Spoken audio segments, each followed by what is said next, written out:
চলেন আজকে আমাদের দেখতে হবে এই জিনিসগুলা। কিলেটস যৌগ, ইংরেজিতে বলে কিলেটস কোঅর্ডিনেশন কম্পাউন্ড, বা সহজ কথায় কিলেটস কম্পাউন্ড আর কি। এটার উচ্চারণ অনেকে বলে চিলেটস। আমাদের সময়কার কবির স্যারের বইতে লেখা ছিল চিলেটস। উচ্চারণটা আসলে চিলেটস হবে না, উচ্চারণটা হবে হচ্ছে কিলেটস।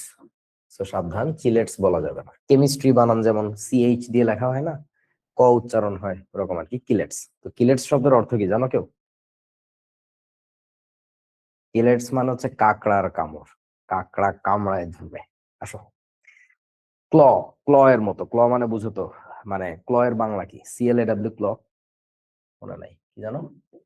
আরে বেটা, মানে পাখির যে আঙ্গুলের যে কি ভাইয়া কি বলে? বিড়ালের পাও, মেবি পা। বিড়ালের পাও। বিড়ালের পা ঠিক না, মানে পাখির পাকে অনেক সময় ক্ল বলে। হ্যাঁ, ক্ল। পা মানে ওই যে যে আঙ্গুল গুলা দিয়ে যেভাবে নখ দিয়ে যেভাবে ধরে আর কি। আচ্ছা, তারপরে হচ্ছে খুব ইম্পর্টেন্ট একটা টপিক, জটিল আয়নের সংকরায়ন এবং এটার ফলে যে আকারটা সৃষ্টি হয় সেটা আর কি। তারপরে আসো জটিল আয়নের বিশেষ চৌম্বক ধর্ম এবং রং নিয়ে কথা বলতে হবে। চলেন। তো গতদিন আমরা এই জিনিসগুলো দেখছিলাম, আমি আবার একটু রিমাইন্ড করানোর জন্য নিয়ে আসছি। একদন্তী লিগ্যান্ড বলে একটা জিনিস শিখছিলাম, মনে পড়ে আপনাদের? দেখাইছিলাম জিনিসটা কি? হ্যাঁ ভাইয়া, দেখাইছিলেন। কি, কাদেরকে বলে বলো একদন্তী লিগ্যান্ড? যেসব লিগ্যান্ড কেন্দ্রীয় ধাতব পরমাণুর সাথে একটা মাত্র সন্নিবেশ বন্ধন গঠন করে, গঠন করা, হ্যাঁ। যেমন সায়ানো, CN-, তারপরে কি ছিল, অ্যাকুয়া, H2O, তারপরে অ্যামিন, তারপরে হেমিন। কার্বনিল, তারপরে নাইট্রোসো বা নাইট্রোসিল, এরকম এগুলা। দ্বিদন্তী লিগ্যান্ডের উদাহরণ কি ছিল মনে পড়ে? EN ছিল একটা, EN, ইথিলিন ডাইয়ামিন। সো এটার সংকেতটা কেমন ছিল? ইথিলিন লিখতে হবে প্রথমে, CH2 ডাবল বন্ড CH2, একটা তারপরে ডাবল একটা বন্ড, বন্ড ভেঙে ফেলতে হবে। ভেঙে ফেললে দুই পাশে দুইটা দুই নতুন পাশে হাত দুইটা তৈরি হবে। অ্যামিন মূলক। এই হাত দুইটাতে NH2, এটাকে আমরা অ্যামিন মূলক বলি। অর্গানিক পড়তে গেলে দেখবো এটাকে বলা হচ্ছে অ্যামিন মূলক। এটাকে বলা হচ্ছে ইথিলিন ডাইয়ামিন। এটাকে দ্বিদন্তী কেন বলতেছি? কারণ এখানে যে দুইটা নাইট্রোজেন আছে, প্রত্যেকটা নাইট্রোজেনের এক জোড়া করে মুক্ত ইলেকট্রন থাকে। মুক্ত ইলেকট্রন গুলো দিয়ে দান করার মাধ্যমে সে সন্নিবেশ বন্ধন করতে পারে। ত্রিদন্তী লিগ্যান্ডের উদাহরণ কি বলছিলাম? এটাকে বলছিলাম ডাইন, DIEN, ডাইন। তো এটার পুরো নামটা কি হবে? এটার নাম ছিল ইথিলিন ডাইয়ামিন, তাহলে এটার নাম কি হবে? এটা হবে die ethylene, ETHY, LENE, ডাইথিলিন triamine, এটা হবে। তাহলে এটার সংকেতটা কিভাবে লিখবো? এখানে ছিল ইথিলিন একটা, আর এখানে ইথিলিন আসবে দুইটা। তো তাহলে কি হবে? এই একটা ইথিলিন নিয়ে আসলাম, এই পাশে ধরো NH2 ছিল, থাকলো। তারপরে এখানে আবার কি লাগবে? এখানে NH2 বসানো যাবে না, এখানে বসাতে হবে NH। এই জায়গায় বসাতে হবে NH, একটা হাইড্রোজেন ফেলে দিছি একটা হাত তৈরি করার জন্য। তাহলে এই পাশে আর একটা বন্ড তৈরি হবে। এই বন্ডের সাথে কে যুক্ত হবে বলেন তো, মনে পড়ে? আর একটা, এই অ্যামিন ইথিলিন, ছিলেন না, ইথিলিন যুক্ত করব। তাহলে ইথিলিন হয়ে গেল কয়টা আমাদের? দুইটা ইথিলিন। এখন আবার বলছে তিনটা অ্যামিন থাকা লাগবে। তো তিনটা অ্যামিন, থার্ড অ্যামিনটা কিভাবে যুক্ত করব? এখানে একটা NH2, এই যে বস্তুটা যুক্ত করে দিতে হবে, এই যে। তাহলে এটা হচ্ছে ত্রিদন্তী লিগ্যান্ড হইলো কেন? কারণ দেখো, তিনটা যে অ্যামিন আছে, তিনটা অ্যামিনের তিনটা নাইট্রোজেনের তিন জোড়া মুক্ত ইলেকট্রন আছে, ডাইন বলে এটাকে। বুঝেছো? মনে পড়েছে? পড়ে নাই? পড়েছে? হ্যাঁ পোসোয়া। জি ভাইয়া। আচ্ছা, এবার আসো চতুর্দন্তী লিগ্যান্ডের উদাহরণ কি বলছিলাম বলো? ট্রাইন বলছিলাম। ট্রাইন তোমরা বাসায় পড়ো নাই। ট্রাইনে তাহলে কি হবে? এখানে হবে হচ্ছে, খেয়াল করে দেখো, এটা ইথিলিন ডাইয়ামিন, ইথিলিন ডাইয়ামিন, তাহলে এটা কি? ডাইথিলিন ট্রাইয়ামিন, তাহলে এটা কি হবে বলেন?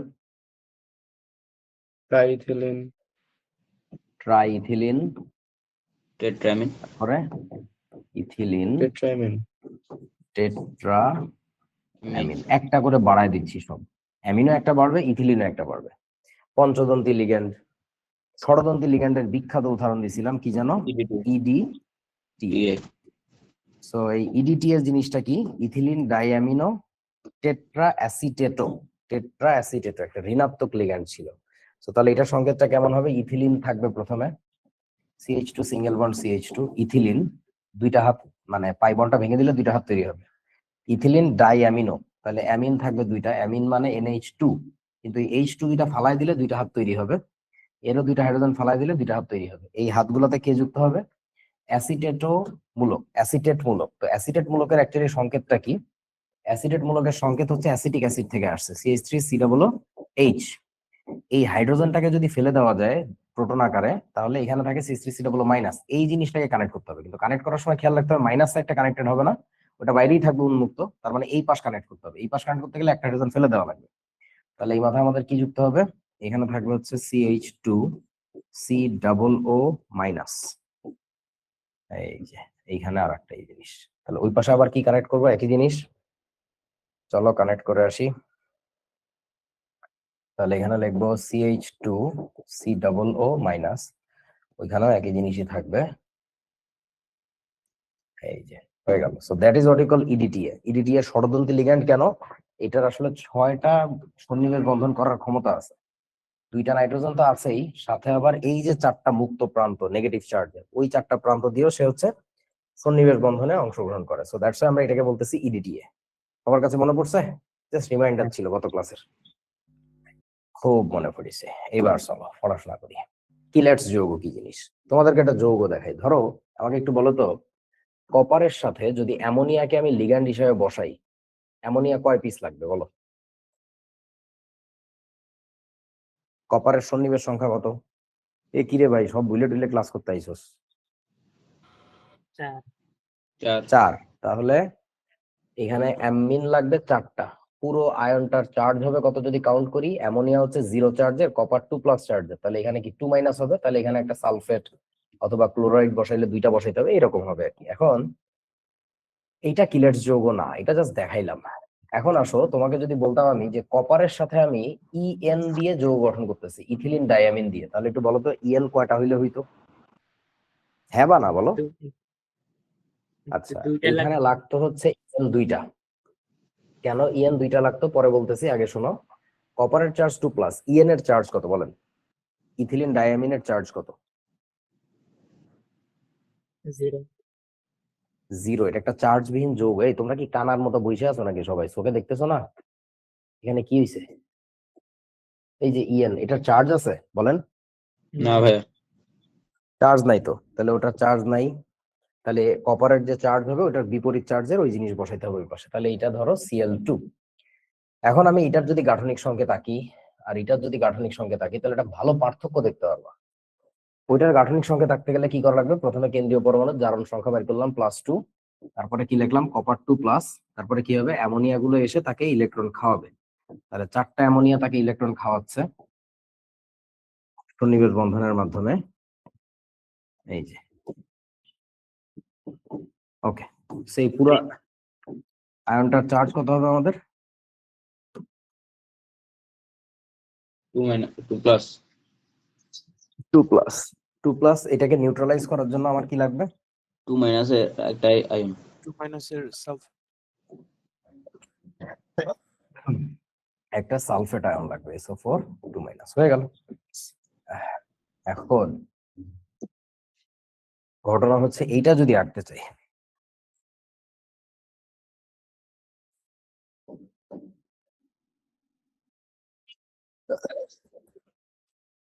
ঠান্ডা কাশি লেগে এমন অবস্থা, খালি কাশি আসতেছে, আস্তে আস্তে চলে আসছে। কপার 2+ লিখলাম, এবার লেখা লাগবে ইএন। সো ইএনটাকে যদি লিখি, CH2 বন্ড হচ্ছে CH2 বন্ড NH2, এই পাশে হচ্ছে NH2। এখন এখানে কি হবে? এই যে নাইট্রোজেন গুলা কি করে? ওকে সন্নিবেশ বন্ধনের মাধ্যমে ইলেকট্রন দান করে। So, এই একটা সন্নিবেশ বন্ধন হইছে, এই আর একটা সন্নিবেশ বন্ধন হবে। এখন কেন আমি ইএন মাত্র 2টা নিলাম, এটা কি তোমরা এখন টের পাইছো? হ্যাঁ ভাইয়া, দুইটাই তো 4টা সন্নিবেশ বন্ধন করতে হবে। সন্নিবেশ সংখ্যা, ধাতব পরমাণুর যে সন্নিবেশ সংখ্যার সংজ্ঞা তোমাদেরকে বলছিলাম, তোমাদের বইতে ভুলভাল লাগে। কিছু বইতে লেখা আছে দেখবা যে যতগুলো লিগ্যান্ড নিয়ে যৌগ গঠিত হয় তাকে বলে সন্নিবেশ সংখ্যা। আসলে লিগ্যান্ডের সংখ্যাটা সন্নিবেশ সংখ্যা না। কেন্দ্রীয় ধাতব পরমাণুর সন্নিবেশ সংখ্যা বলতে বোঝায় সে কতগুলা সন্নিবেশ বন্ধন গঠন করে বা কতগুলা সন্নিবেশ বন্ধনের মাধ্যমে ইলেকট্রন গ্রহণ করে। সো কপারের সন্নিবেশ সংখ্যা যদি 4 হয়, তাহলে প্রত্যেকটা লিগ্যান্ড, এটা যেহেতু একদন্তী লিগ্যান্ড, মনোডেন্টেড, এগুলা যেহেতু একদন্তী লিগ্যান্ড, তাহলে একদন্তী লিগ্যান্ড আমার কয়টা লাগবে? আমার তো 4টা লাগবে। কারণ প্রত্যেকটা লিগ্যান্ড একটা করে বন্ধন গঠন করে, বুঝতে পারছেন? কিন্তু ভাইয়া। ইএন যেহেতু দেখো দ্বিদন্তী লিগ্যান্ড, ওটা যেহেতু দ্বিদন্তী লিগ্যান্ড, তাহলে একটা সরি দুইটা নিলেই তো আমার 4টা বন্ধন পেয়ে যাচ্ছি। সবার কাছে বোঝা গেছে নাকি? বুঝলি? জি ভাইয়া। আচ্ছা, সো এই যে গেল। হ্যাঁ, তাহমিদ খান, তোমার মাইকে ঝামেলা। এবার আসো, তাহলে পুরাটার আমরা আয়ন গঠন করে দেই। এই যে, তাহলে বলো এবার এই আয়নটার চার্জ কত হয়েছে, কাউন্ট করো। 2+। যদি 2+ হয়ে থাকে তাহলে আমার একটা আসসালামু আলাইকুম ভাই, ফার্স্টেই করতে পারতেছিলাম না, আনমিউট করতে পারতেছিলাম না, এর জন্য সরি। আচ্ছা, কিন্তু এটার জন্য সালাম দিয়ে আবার ডিস্টার্ব করার কি আছে? ক্লাসের মাঝখানে তো সালাম দেওয়ার নিয়ম না। ক্লাসের মাঝখানে শুরুতে সালাম দেওয়ার কথা কার? আপনার তোদের? কি শিখাইছি আপনার। এতদিনে? আপনার আমার? এটা তো আমি মিস করি না। শেষে সালাম দেওয়ার কথা কার? আমাদের আমাদের এটা তো করস না এককারে। লাডিটা এই পাইছি, এককারে ফর্সার দেশ লাল করে দিব যায়। ওস্তাদের সালাম দেয় না, ছাগলের লাঠি। এখন আসো, এখন ঘটনা হচ্ছে, do you see any difference in this two compounds? মানে এদের দুইজনের যে আলাদা হবে, এটা কি টের পাচ্ছ? মানে একটা বিশেষ বৈশিষ্ট্যের দিক দিয়ে বিবেচনা করলে আলাদা হবে, টের পাওয়া যাচ্ছে কিছু? Can you feel it? এখানে একটা চক্র গঠিত হয়েছে, দেখতে পাচ্ছ? রিং লাইক স্ট্রাকচার, একটা চক্র, এখানে একটা চক্র গঠিত হয়েছে, বোঝা গেছে? জি তা এখন ঘটনা হচ্ছে, এই টাইপের যে যৌগগুলা, এই টাইপের যে যৌগগুলা, এগুলাকে আমরা বলি হচ্ছে কিলেটস যৌগ। কিলেটস কেন বলে? কিলেটস শব্দের অর্থ হচ্ছে, কিলেটস শব্দের অর্থ হচ্ছে, এটার অর্থ হচ্ছে, কেউ জানো না? তোমরা এরকম অশিক্ষিত কেন? কিলেটস শব্দের অর্থ হচ্ছে কাকড়ার কামড়। কাকড়া খাইছো? না ভাই, আমিও খাই নাই। কিছু খাবার আছে আমার সামনে আসছে জীবনে, আমি খাইতে পারি নাই। মানে এটা হয়তো আমার মানসিক সমস্যা, আমি জানি না। মানে ছোটবেলা থেকে এটা হারাম শুনি বা যে কারণেই শুনি, আমি খাবার সামনে নিয়ে বমি করে দিছি জীবনে 2বার। তার মধ্যে একটা হচ্ছে কাকড়া, যখন আমার সামনে আসে। মানে somehow I couldn't process that thing in my mind, যে এটা মানুষ খায় কেমনে, এরকম উইয়ার্ড লুকিং একটা জিনিস। হোয়াটএভার, সো কাকড়া, কাকড়ার কামড়ওয়ালা যৌগ কেন বলে? তোমরা কি টের পাচ্ছ নিজে নিজে কেন বলে এটাকে কাকড়ার কামড়ওয়ালা যৌগ? কিলেটস কম্পাউন্ড টের পাওয়া যায়। ভাইয়া প্রপার্টি চারপাশে ধরছে। কাকড়া দেখছো, 2টা হাত আছে না ওর, এরকম কেচির মতো, কটাস কটাস। ও যখন কামড় দেয়, ও 2 পাশ দিয়ে একবারে কামড় দেয়। ও যদি ধরো কোন একটা চিপার মধ্যে একটা পোকা ঢুকছে, ও পোকাটা ধরি খাবে। কাকড়া তো পোকামাকড়ই খায়। সো ও ধরো কোন একটা পাহাড়ের গর্তে ও হাত ঢুকাইছে, এক হাত, আর এক হাত ঢুকে না, সমস্যা নাই। ও যখন এই হাতে বাড়ি দেয়, তখন এই হাতও বাড়ি খায়। মানে 2টা একসাথে ওয়ার্ড, ব্রেইনে 2টা একসাথে ওয়ার্ড। একটা হাত বাড়ি দিতে পারে না, একটা বাড়ি দিলে আর একটা একসাথে বাড়ি দেয়। সো এই যৌগগুলাতে এই যে লিগ্যান্ড গুলা থাকে, সেই লিগ্যান্ড গুলা কি টাইপের লিগ্যান্ড বলেন তো? বহুদন্তী লিগ্যান্ড। মানে লিগ্যান্ডের শ্রেণী বিভাগ দাঁত অনুসারে বেসিক্যালি 2 প্রকার, একটা হচ্ছে একদন্তী, একটা হচ্ছে বহুদন্তী। বহুদন্তীর মধ্যে হচ্ছে দ্বিদন্তী, ত্রিদন্তী, চতুর্দন্তী, এগুলা তোমরা বোঝো নাই? আচ্ছা, সো ব্যাপারটা হচ্ছে, এই বহুদন্তী লিগ্যান্ড যে জায়গায় থাকবে, অর্থাৎ একটা মাত্র লিগ্যান্ড, সে যদি একাধিক বন্ধন করে, একাধিক সন্নিবেশ বন্ধন করে, সেই জটিল যৌগগুলাকে আমরা বলি মূলত হচ্ছে ইলেটস কম্পাউন্ড। কেউ বোঝে না? বুঝতে পারছি ভাই। তো এই যৌগগুলাকে আলাদা করে নাম দেওয়ার কারণটা কি? ভাবো তো, যেগুলোর এত স্পেশালিটি কেন, এত এত মর্যাদা, এত গুরুত্ব কিল্লাই বলো? একটু ব্যতিক্রম ভাবে যৌগ গঠন করছে, সেই জন্যই তো সাধারণ গুলোর থেকে। আচ্ছা, ঘটনা হচ্ছে শুধু ব্যতিক্রম না। কি মনে হয় তোমাদের, এই যৌগ ভাঙতে গেলে আমার বেশি কষ্ট হবে, নাকি এই যৌগ ভাঙতে গেলে, কিলেটস ভাঙতে গেলে বেশি কষ্ট হবে? কোনটাতে বলো তো? ইলেটসে কম হওয়ার কথা। মিলেটস ভাঙলে বেশি কষ্ট হবে। ইলেটসে বেশি কিলেটস ভাঙতে খবর আছে। কেন খবর আছে বুঝো?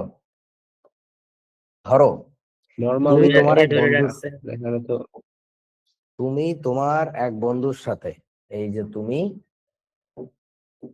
আর এই যে তোমার বন্ধু, তো দুই বন্ধু এক হাত দিয়ে কানেক্টেড। তো তোমাদের মধ্যে ভাঙন ঘটাইতে চায় আর এক ভিলেন। তো সে কি করবে? একটা বন্ধন ভেঙে দিলে তো শেষ, যার যার দূরে চলে গেল। কিন্তু এইটা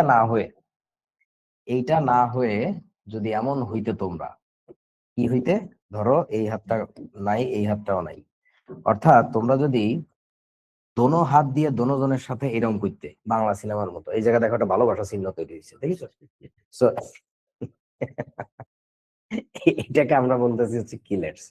তোরা আমার কথা বুঝোস নাই। জি ভাই। সো ঘটনা হচ্ছে কিলেটস যৌগগুলা অপেক্ষাকৃত বেশি স্থিতিশীল হয়, এবং কিলেশন লেভেল, ডেপথ অফ কিলেশন বা অর্ডার অফ কিলেশন যত বাড়ে, অর্ডার অফ কিলেশন বাড়ার মানে বুঝছো?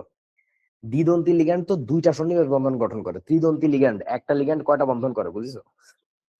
3টা ভাইয়া। তিনটা। ভাইয়া ষড়যন্ত্রী লিগ্যান্ড চিন্তা করো তো, একটা লিগ্যান্ডের ছুটাইতে গেলে তোর কয়টা বন্ধন ভাঙা লাগবে? 6টা। 6টা। অত তুই পারবি না। তো ঘটনা হচ্ছে এটারে বলে অর্ডার অফ কিলেশন। সো এই কিলেশন যত বাড়ে তত যৌগ ভয়ঙ্কর স্থিতিশীল হয়, ওই যৌগ ভাঙা যায় না। এবং এই কারণেই দেখবা তোমরা ওই যে কর্মমুখী রসায়ন নাকি অর্থনৈতিক রসায়ন, কোন একটা ঘোড়ার ডিমের অধ্যায় জানি আছে, আমি তো এই অধ্যায়গুলো জীবনেও পড়াই না। তো এই চ্যাপ্টার গুলার মধ্যে কিছু জিনিস আছে, ফুড প্রিজারভেটিভ আছে, পাইছো তোমরা কেউ ফুড প্রিজারভেটিভ? আমরা কর্মমুখী রসায়ন। কোরিয়ান। আচ্ছা, তো এই অকর্মের রসায়নের, সরি কর্মমুখী রসায়নের মধ্যে তোমরা যখন ফুড প্রিজারভেটিভ পড়বা, ওখানে দেখবা ফুড প্রিজারভেটিভের একটা এক্সাম্পল দেওয়া আছে, ইডিটিএ।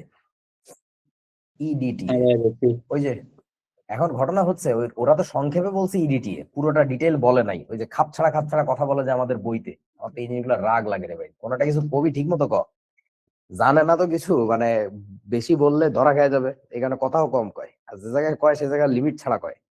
তো ইডিটিএ তো আর থাকে না, মানে ধরো তোমার ওই যে পেপসোডেন্টের অ্যাডে বলে না, দেখো না যে ফ্লুরাইড যুক্ত, এখন শুধু ফ্লুরাইড আয়ন কি থাকে আসলে পেপসোডেন্টের বা কোনো টুথপেস্টের মধ্যে? এটা সম্ভব বলতো? না ভাইয়া।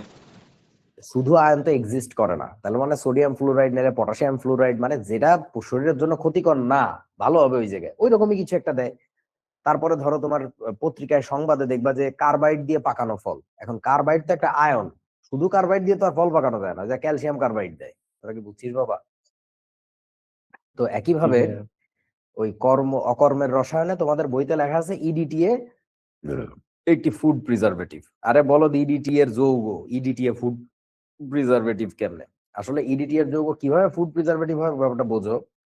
ধরো তোমাদের বন্ধু মাউল হায়াত একটি লেবেনসুসের ফ্যাক্টরি দিছে, ওর নানার কাছ থেকে টাকা পয়সা মারি নিয়ে এসে একটা ফ্যাক্টরি দিয়েছে লেবেনসুস, চকলেট। এখন সে চকলেট বেচতেছে যে বাজারে, বেচা তো হচ্ছে না, কোয়ালিটি ভালো হয় না, আমার কথা শোনা নাই। তো এখন 1.5 মাস পরে যদি ওই প্যাকেট যেটা করে দিছে, প্যাকেটে মুড়ে দিছে, ওই প্যাকেটের ফুটাতে ফাটাতে তো বাতাস মাতাস ঢুকে, বুঝে না, আর্দ্রতা ঢুকে ওর সাথে বিক্রিয়া করে ওটা নষ্ট করে ফেলে।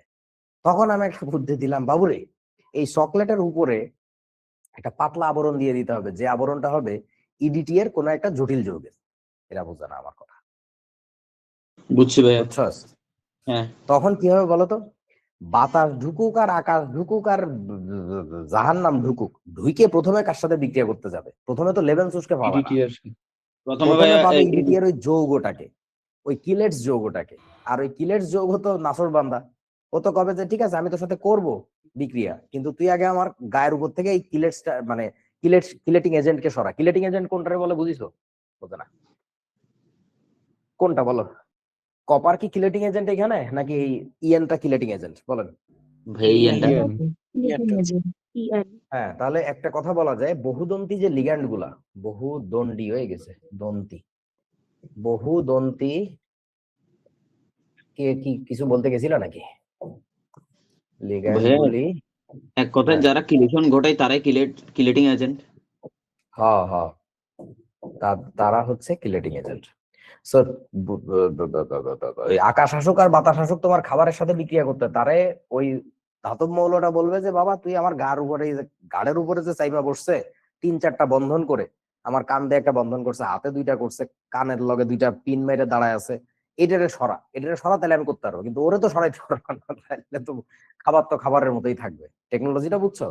এখন ঘটনা হচ্ছে, তাহলে এর একটা ব্যাড ইফেক্ট বলেন তো, একটা মানে কি বলে ডিসঅ্যাডভান্টেজ বলেন তো। বেশ শরীরের জন্য ক্ষতিকর হবে না? হ্যাঁ, ওই বস্তু যখন তুমি ফুড প্রিজারভেটিভ সহ খাবা, তোমার শরীরও তো এটা প্রসেস করতে খবর আছে।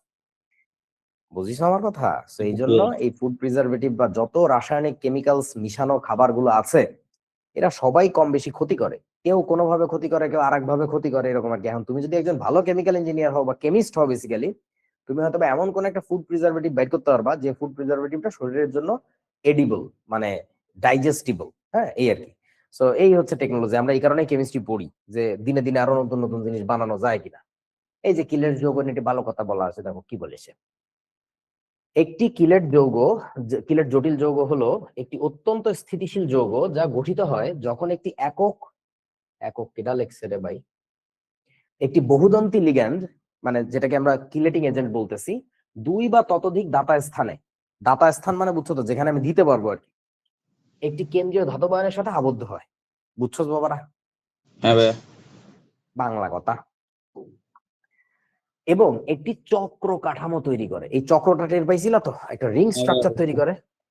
এই যে একটা রিং তৈরি হয়েছে, দেখো এই যে একটা রিং, এই একটা রিং। এখন ঘটনা হচ্ছে, এই রিং গুলার আবার মজা আছে, ওগুলার কেমিস্ট্রি আর তোমাদের নাই, বলতে পারলাম না।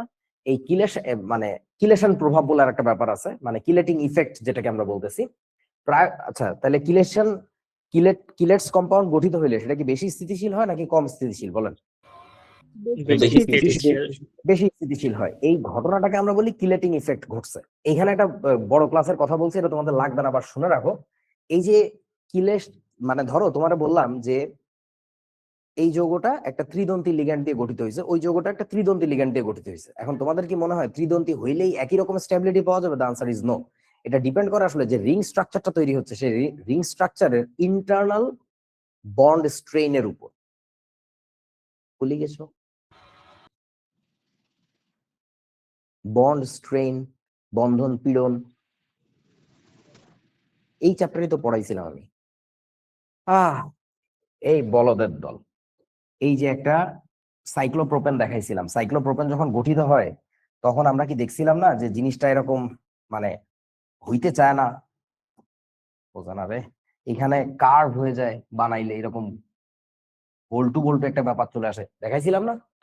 না আরে ভাই, বেশ, সে কই মলিকুলার মডেল গুলো, দূর দাঁড়া। এরকম সাইক্লোপ্রোপেন আপনাদেরকে দেখানো হয়েছিল না?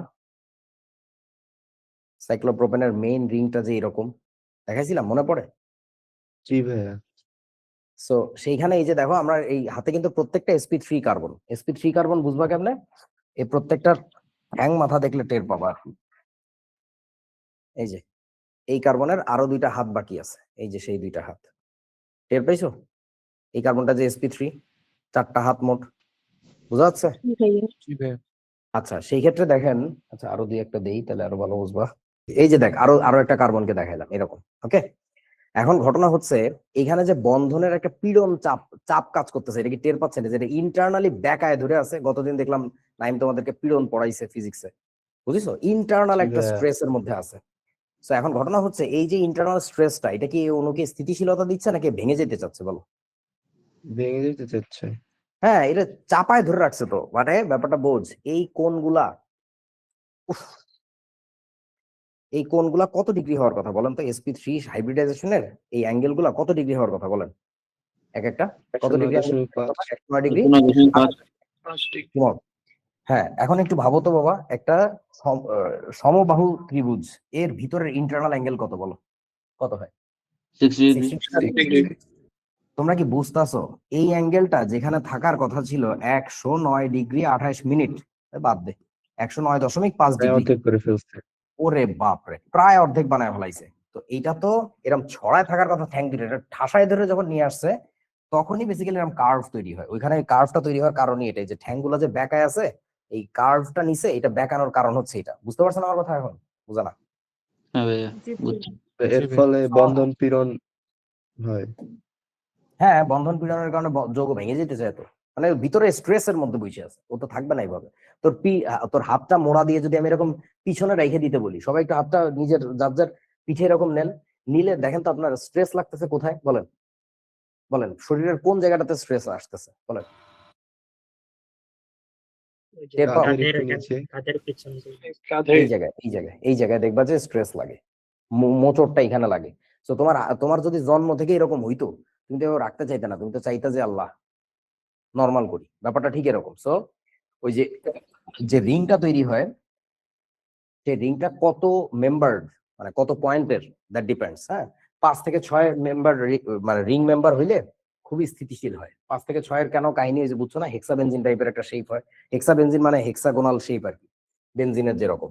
এই যে এটা বলছে আর কি, যে 5 থেকে 6 সদস্য যুক্ত রিং দ্বারা গঠিত হয়, যা তাদের একদন্তি লিগ্যান্ড যুক্ত জটিল যোগের তুলনা অনেক বেশি স্থিতিশীল করে তোলে। আশা করি বুঝেছো যে কিলেশন বা কিলেটস ইফেক্টটা কি। এই যে কিলেটিং ইফেক্ট কি বলছে এখানে দেখেন, যেসব জটিল যোগে বহুদন্তি লিগ্যান্ড থাকে তাদেরকে আমরা কিলেটস যৌগ বলবো। আর তারপর কি বলবে, কি বলছে, কিলেটস যৌগ অধিকতর স্থিতিশীল হয়, একে বলা হয় কিলেটিং ইফেক্ট। বোঝা গেছে সবার কাছে কিলেটিং জি ইফেক্ট? জি ভাইয়া।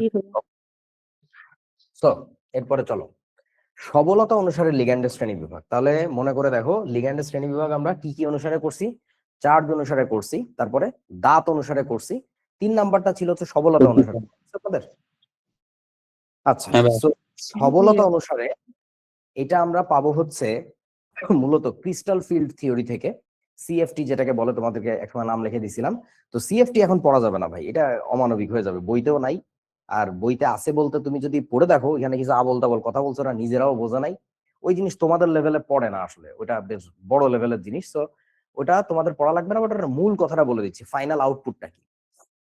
এই থিওরি যেটা করছে সেটা হচ্ছে, লিগ্যান্ড গুলো যখন জটিল যৌগ গঠনের জন্য কেন্দ্রীয় ধাতব পরমাণুকে ইলেকট্রন দান করে, তখন দেখা গেছে কিছু কিছু লিগ্যান্ড কিছু গায়ের জোর খাটায়, অন্য কিছু লিগ্যান্ড কি এরকম কিছু করে না, চুপচাপ যে ওর মধ্যে বসে পড়ে।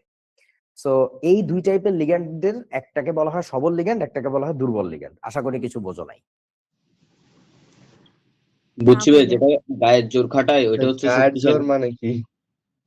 গায়ের জোর মানে কি? Good question. ধরো আমি অলরেডি ক্লাস নিচ্ছিলাম, বুঝছো, এসএসসির একটা ব্যাচে ক্লাস নিচ্ছিলাম, বাচ্চারা আমার সাথে ফাইজলামি করতেছিল, কোনো বেঞ্চে 2 জন, কোনো বেঞ্চে 3 জন, কোনো বেঞ্চে 1 জন বসে ক্লাস করতেছে। এখন এইচএসসি 27 তোমরা যারা এখন কলেজে পড়ো, বড় ভাইয়া কিছুদিন আগে ন্যাংটা ছিলা, এসএসসি তে ছিলা, এখন বড় হয়ে গেছো, তারা আসছো যে চল আরিফের সাথে একটু মজা করি আসি। তো তারা যদি ক্লাসে 10-12 জন ঢোকে, আর এসএসসির পোলাপাইন 10-20 জন ক্লাস করতেছিল, তোমরা একটু বলো তো, ওরা আগে যেভাবে বসেছিল সেভাবে কি থাকবে, নাকি একটু নড়ে চড়ে বসবে? বড় ভাই নড়ে মানে বলবে দোস্ত দৌড়া আগারে, বাগাইলো পিটান দিবে, বুঝছো। এই যে একটা রিঅ্যারেঞ্জিং হচ্ছে, একটা ঠাসা খাচ্ছে, অ্যারেঞ্জমেন্ট চেঞ্জ হচ্ছে, এটা কেন হচ্ছে? Because you guys are strong. এখন ধরো এইচএসসি 25 দেখা করতে আসছে আমার সাথে, যে কি ওদের ভার্সিটির ডিপার্টমেন্ট চুজিং নিয়ে, তখন ওদের সাথে বৈঠক চলতেছে, আমার গুরু গম্ভীর আলোচনা, ক্যারিয়ার প্ল্যান। এর মধ্যে তোমরা কি কয়েক গরিব শিশু আসলে, তাদের জন্য কি ওরা চেঞ্জ হবে বলো? না ভাইয়া। না ভাইয়া। তখন তোমাদেরকে বলবো দুর্বল লিগ্যান্ড। সো এই কথাটা বলে ভালো হইলো আমার, আমি একটা কথা বলতে ভুলে যাই, বলে দেই আর কি। এখন যে আমরা সবল দুর্বলের যে ক্লাসিফিকেশনটা দেখব, সেই জিনিসটাও না ঠিক না। এটা আমাদের বইতে ওভাবে বলে, ঠিক আছে, এখন এত ব্যাখ্যা করার সুযোগ নাই। বাট জেনে রাখো, যে তোমরাই কিছুক্ষণ আগে এসএসসির ব্যাচের মধ্যে ঢুকে আমার সাথে সবল আচরণ দেখাইছো, সেই তোমরাই কিন্তু এইচএসসি 25 এর সাথে যখন আমি বুঝে আছি, তখন তোমরা ভিজা বিড়ালের মতো চুপ করে সিফাতি বসে আছে, কথা কইস না, মাইর খাবি যে মরি যাবি। তার মানে লিগ্যান্ডের সবলতা দুর্বলতা আসলে তার একক বৈশিষ্ট্য না, কেউ বোঝে না। ভাইয়া লিগ্যান্ডের সাপেক্ষে পারিপার্শ্বিক অবস্থার উপর নির্ভর করতেছে। ব্যাপারটা মিউচুয়াল।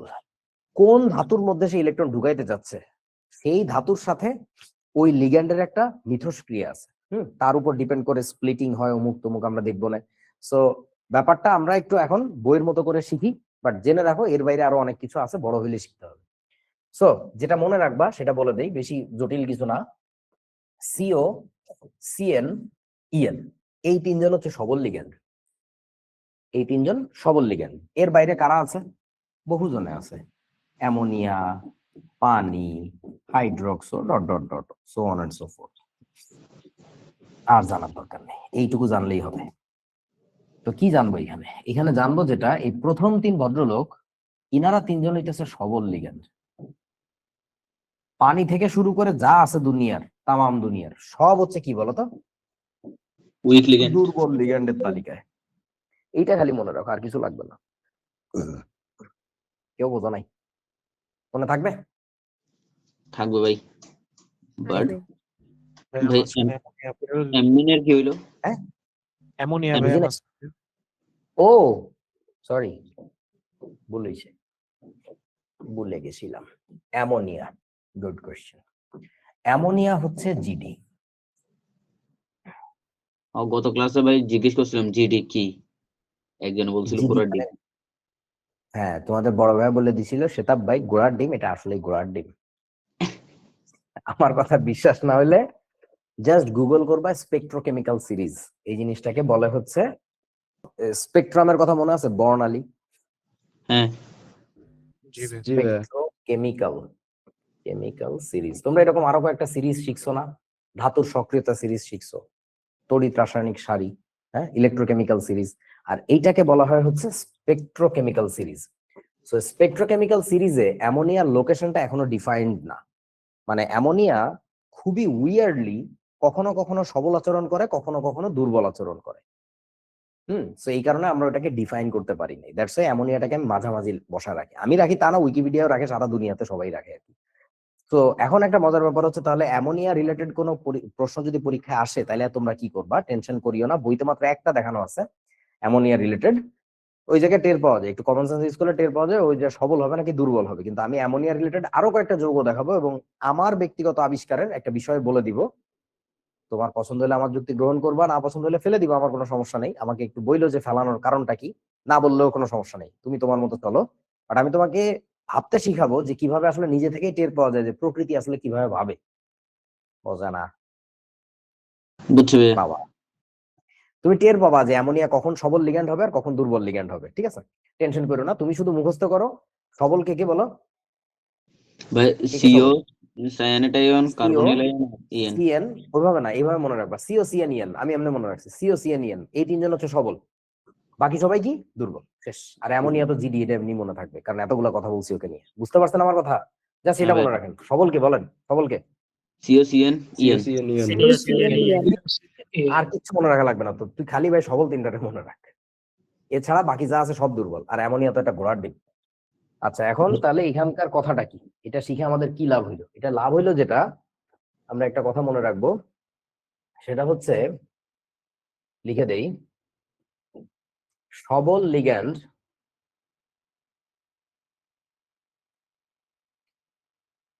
ধাতুর ইলেকট্রন বিন্যাসে, মানে অলরেডি এক্সিস্টিং যে ইলেকট্রন বিন্যাসটা ছিল, ইলেকট্রন বিন্যাসে পুনর্বিন্যাস ঘটায় দুর্বল লিগ্যান্ড কি করবে বলেন তো? তা ঘটাতে পারে না। ঘটায় না। ওই যে আরিফ ভাই এবার আগে থেকে ক্লাস নিচ্ছিল, তার একটা ইলেকট্রনিক কনফিগারেশন ছিল, তার ফার্স্ট শেলে, মানে ফার্স্ট বেঞ্চে 2 জন, পরের বেঞ্চে 6 জন, ক্যাপাসিটি ছিল 8 জনের, বসে নাই। হ্যাঁ, তারপরের বেঞ্চে 3 জন, তারপরের বেঞ্চে 5 জন, এরকম করে বসে ক্লাস করতেছিল। কিন্তু তোমরা যখন ঢুকছিলা তখন কি হয়েছে? পোলাপান ঠাসা খায় সামনের দিকে চলে আসছে। তার মানে নতুন একটা রিঅ্যারেঞ্জমেন্ট পাচ্ছি আমরা, নতুন একটা বিন্যাস পাচ্ছি। এটা কেন হয়েছে? এটা সবল লিগ্যান্ড আসার ফলে হয়েছে। বাট যদি দুর্বল লিগ্যান্ড কেউ আসে তোমাদের ক্লাসের মধ্যে, এসএসসির পোলাপান ঢুকি যায়, তো তোমরা কি নোটিস করে বসবে নাকি? তোমরা বলো যে এক কাটা বসে বসে থাকো এখানে। সো দুর্বল লিগ্যান্ড এসে কোনো রিঅ্যারেঞ্জমেন্ট ঘটাবে না। কেউ বোঝা না? বুঝছি ভাইয়া। মজা। এখন বন্ধুগণ চলো, ও এটা তো লেখাই ছিল, আমি আবার হাতে কষ্ট করে লিখলাম কেন? এই যে সবল লিগ্যান্ড ধাতুর ইলেকট্রন বিন্যাসে পুনর্বিন্যাস ঘটায়, দুর্বল লিগ্যান্ড হইলে পুনর্বিন্যাসটা ঘটে না। শেষ। ওরে বাবার, ও স্পেকট্রোকেমিক্যাল সিরিজ, হ্যাঁ 2 সপ্তাহ আগে ঢুকাইছিলাম, এখন মনে করলো। এই যে স্পেকট্রোকেমিক্যাল সিরিজে তোমাদের যাদের আরো জানার ইচ্ছা, উইকিপিডিয়া থেকে কপি করে নিয়ে আসছি, কয়েকটা বাদ দিছি কারণ সেগুলো নিয়ে কোনো আলোচনা আমাদের বইতে নাই, মানে কোনো এক্সাম্পলে তোমাদের লাগবে না, সেই জন্য আর কি। তো এইখানে শুরু হয়েছে, এটা হচ্ছে উইকেস্ট লিগ্যান্ড, আয়োডাইড আয়ন। সবচেয়ে স্ট্রংগেস্ট লিগ্যান্ড কাকে লিখছি দেখেন তো? কার্বনিল। এটা হচ্ছে স্ট্রং। বুঝছিস কি বাবা? 2 লাইনে 1 লাইনে ধরে নাই আর কি, বুঝছস? হ্যাঁ ভাইয়া বুঝছি। জি ভাই এই মুখস্থ করতে বসিস না দয়া করে, লাগবে না, এমনি যাদের একটু জানার আগ্রহ বেশি তাদের জন্য বললাম আর কি। সেই এক একজন যাবে। আর এখানে একটা মজার ব্যাপার খেয়াল করতে পারো যে এসসিএন দুইটা আছে, এসসিএন দুইটা আছে, এই একটা আর এনসিএস দুইটা, একই জিনিস আলটিমেটলি। হ্যাঁ, থায়োসায়ানেট। এখন ঘটনা হচ্ছে থায়োসায়ানেটও, সো এখানে যে এস বন্ডেড বলছে এন বন্ডেড বলছে কেন বলছে, যাদের জানার আগ্রহ নিজেরা জেনে নিও, এত কথা কওয়া যাবে না ক্লাসে, সহজ জিনিস নিজেরা দেখলে বুঝবা। এখানে দেখেন এই যে আমি কি লেখাইছি, সিও লেখাইছি সবচেয়ে স্ট্রংগেস্ট, তারপরে কি সিএন মাইনাস, তারপরে কি ইএন লেখাইছি। কেন কি বলে নাইট্রাইট আয়নটাকে লেখাই নেই, নাইট্রাইটো যেটাকে বলে একটি লিগ্যান্ড হিসাবে, এটা তো নাইট্রাইট আয়ন বাট এটাকে লিগ্যান্ড হিসাবে বলে নাইট্রাইটো। সো নাইট্রাইটো কেন লেখাই নেই বলো তো, বলা লাগবে না। ওই রিলেটেড কোনো কিছু বইতে নাই, দরকার নাই। আর তোর কাজে লাগলে দেখে নিস, যে স্পেকট্রোকেমিক্যাল সিরিজ উইকি থেকে কপি করে এনে বসাই দিছি, সো লাগলে বসাই নিও। হ্যাঁ, আচ্ছা এই মূলকটার নাম কি বলেন তো, এটার নাম কি? C2O4 2 মাইনাস কে পাবেন? অক্সালেটো অক্সালেটো, অক্সালেটো। আগামী চ্যাপ্টারে পরিমাণগত রসায়ন যেটা শুরু হবে ইনশাআল্লাহ আগামী সপ্তাহে, ওইখানে কিন্তু অক্সালেট মানে আয়ন অনেক কাজে লাগবে, অক্সালিক অ্যাসিড খেয়াল রাখবে। ওই যে ইডিটিএ, তারপরে এই যে এইগুলো আর কি, তারপরে দেখো অ্যামোনিয়া কোথায়, এই যে অ্যামোনিয়া মাঝামাঝি, তারপরে সবই দুর্বল, এগুলো সব দুর্বল। ইডিটিএটা যদিও এখানে মানে উইকের মধ্যে লেখছি, বাট ইডিটিএর পজিশনও খুব বেশি সুইচ হয় আর কি। ওকে, তো এখানে কি বলছে দেখেন তো, এই স্পেকট্রোকেমিক্যাল সিরিজের বাম প্রান্তে অবস্থিত লিগ্যান্ড গুলিকে সাধারণত দুর্বল লিগ্যান্ড বলা হয়। এই যে বাম দিকে যারা, ওই পাশে দুর্বল লিগ্যান্ড হিসেবে বিবেচনা করা হয়, এবং ডি উপশক্তি স্তরের মধ্যে ইলেকট্রনের জোরপূর্বক জোড় গঠন করতে পারে না। এই কথাটার মানে কি বুঝছো? ইলেকট্রনের জোরপূর্বক জোড় গঠন, তোমরা জানো না ইলেকট্রন থাকে কোথায়? অরবিটালে। তো প্রত্যেকটা অরবিটালে ইলেকট্রন ক্যাপাসিটি কয়টা? দুইটা, জোড়া জোড়া আকারে থাকে। সো কোনো জায়গায় যদি দেখি ইলেকট্রনে ফাঁকা ফাঁকা করে আছে, পিছন থেকে যদি একটা সবল লিগ্যান্ড আসে, তখন কি হয় বলেন তো? ইলেকট্রন ঠাসা খেয়ে সামনের দিকে এসে সব জোড় গঠন করে, বোঝা না? বুঝছি ভাইয়া, চাপাই বসে আর কি। চাপায় বসে আর কি, রাইট। ওই যে পোলাপাইন সব সামনের দিকে বেঞ্চে এসে ঠাসা খায় বসবে, তারপরে পিছন দিয়ে তোরা বসবি এবার। এবং এইভাবে বাইরের কক্ষপথের অষ্টতলকীয় জটিল আয়ন গঠন করে। এগুলা কি হয় কেমনে হয় পরে দেখবো না। এটাকে হাই স্পিন বলে আর কি। তোমরা যারা বেশি শিখতে চাও তারা একটু এটা জেনে রাখতে পারো, বইতে এটা লেখা নেই। এটাকে হাই স্পিন কমপ্লেক্স বলে আর কি। আচ্ছা, তারপরে আসো, যদি তোমার কি হয়, স্পেকট্রোকেমিক্যাল সিরিজের ডান দিকের যে লিগ্যান্ড, এগুলো শক্তিশালী লিগ্যান্ড, এবং এদের ডি উপশক্তি স্তরের মধ্যে ইলেকট্রন জোরপূর্বক জোড় গঠন করতে পারে। ওরা পারে না, এরা পারে আর কি, ঠিক আছে? ফলে অভ্যন্তরীণ শক্তি স্তর অষ্টতলকে জটিল গঠন করে, যেটা লো স্পিন নামে পরিচিত। সো আবারও বলতেছি, যদি ঠাসা খায় সবল লিগ্যান্ড আসে, তাহলে জটিল আয়নের ইলেকট্রন বিন্যাস ঠাসা খেয়ে যায়, ওইটাকে আমরা বলি হচ্ছে লো স্পিন। আর যদি দুর্বল লিগ্যান্ড আসে, তাহলে হচ্ছে ঠাসাটা খায় না, যেমনি ছিল এমনিই থাকে, এটার বলা হচ্ছে হাই স্পিন। ওকে, চলেন, high spin complex, low spin complex, এইগুলা কি? এটা পরে ঘটবো না, এটা কি আবার? ও, সো এইখানে তোমাদের একটা মজার ব্যাপার বলে দেই, সেটা হচ্ছে এটা স্ট্রেট, এটা উইকির স্ক্রিনশট। হ্যাঁ, ওকে। সো তোমরা এখানে একটু একটা মজার ব্যাপার লক্ষ্য করবা, সেটা হচ্ছে যে ধরো আগে আমরা যে সংকরায়ন গুলা শিখছিলাম, হ্যাঁ, যে sp3 সংকরায়ন হলে বলেন তো আকৃতি কেমন হয়? sp3 টেট্রাহেড্রাল বা চতুস্তলকীয়। তারপরে sp3d হইলে কেমন হয় মনে করে বলো?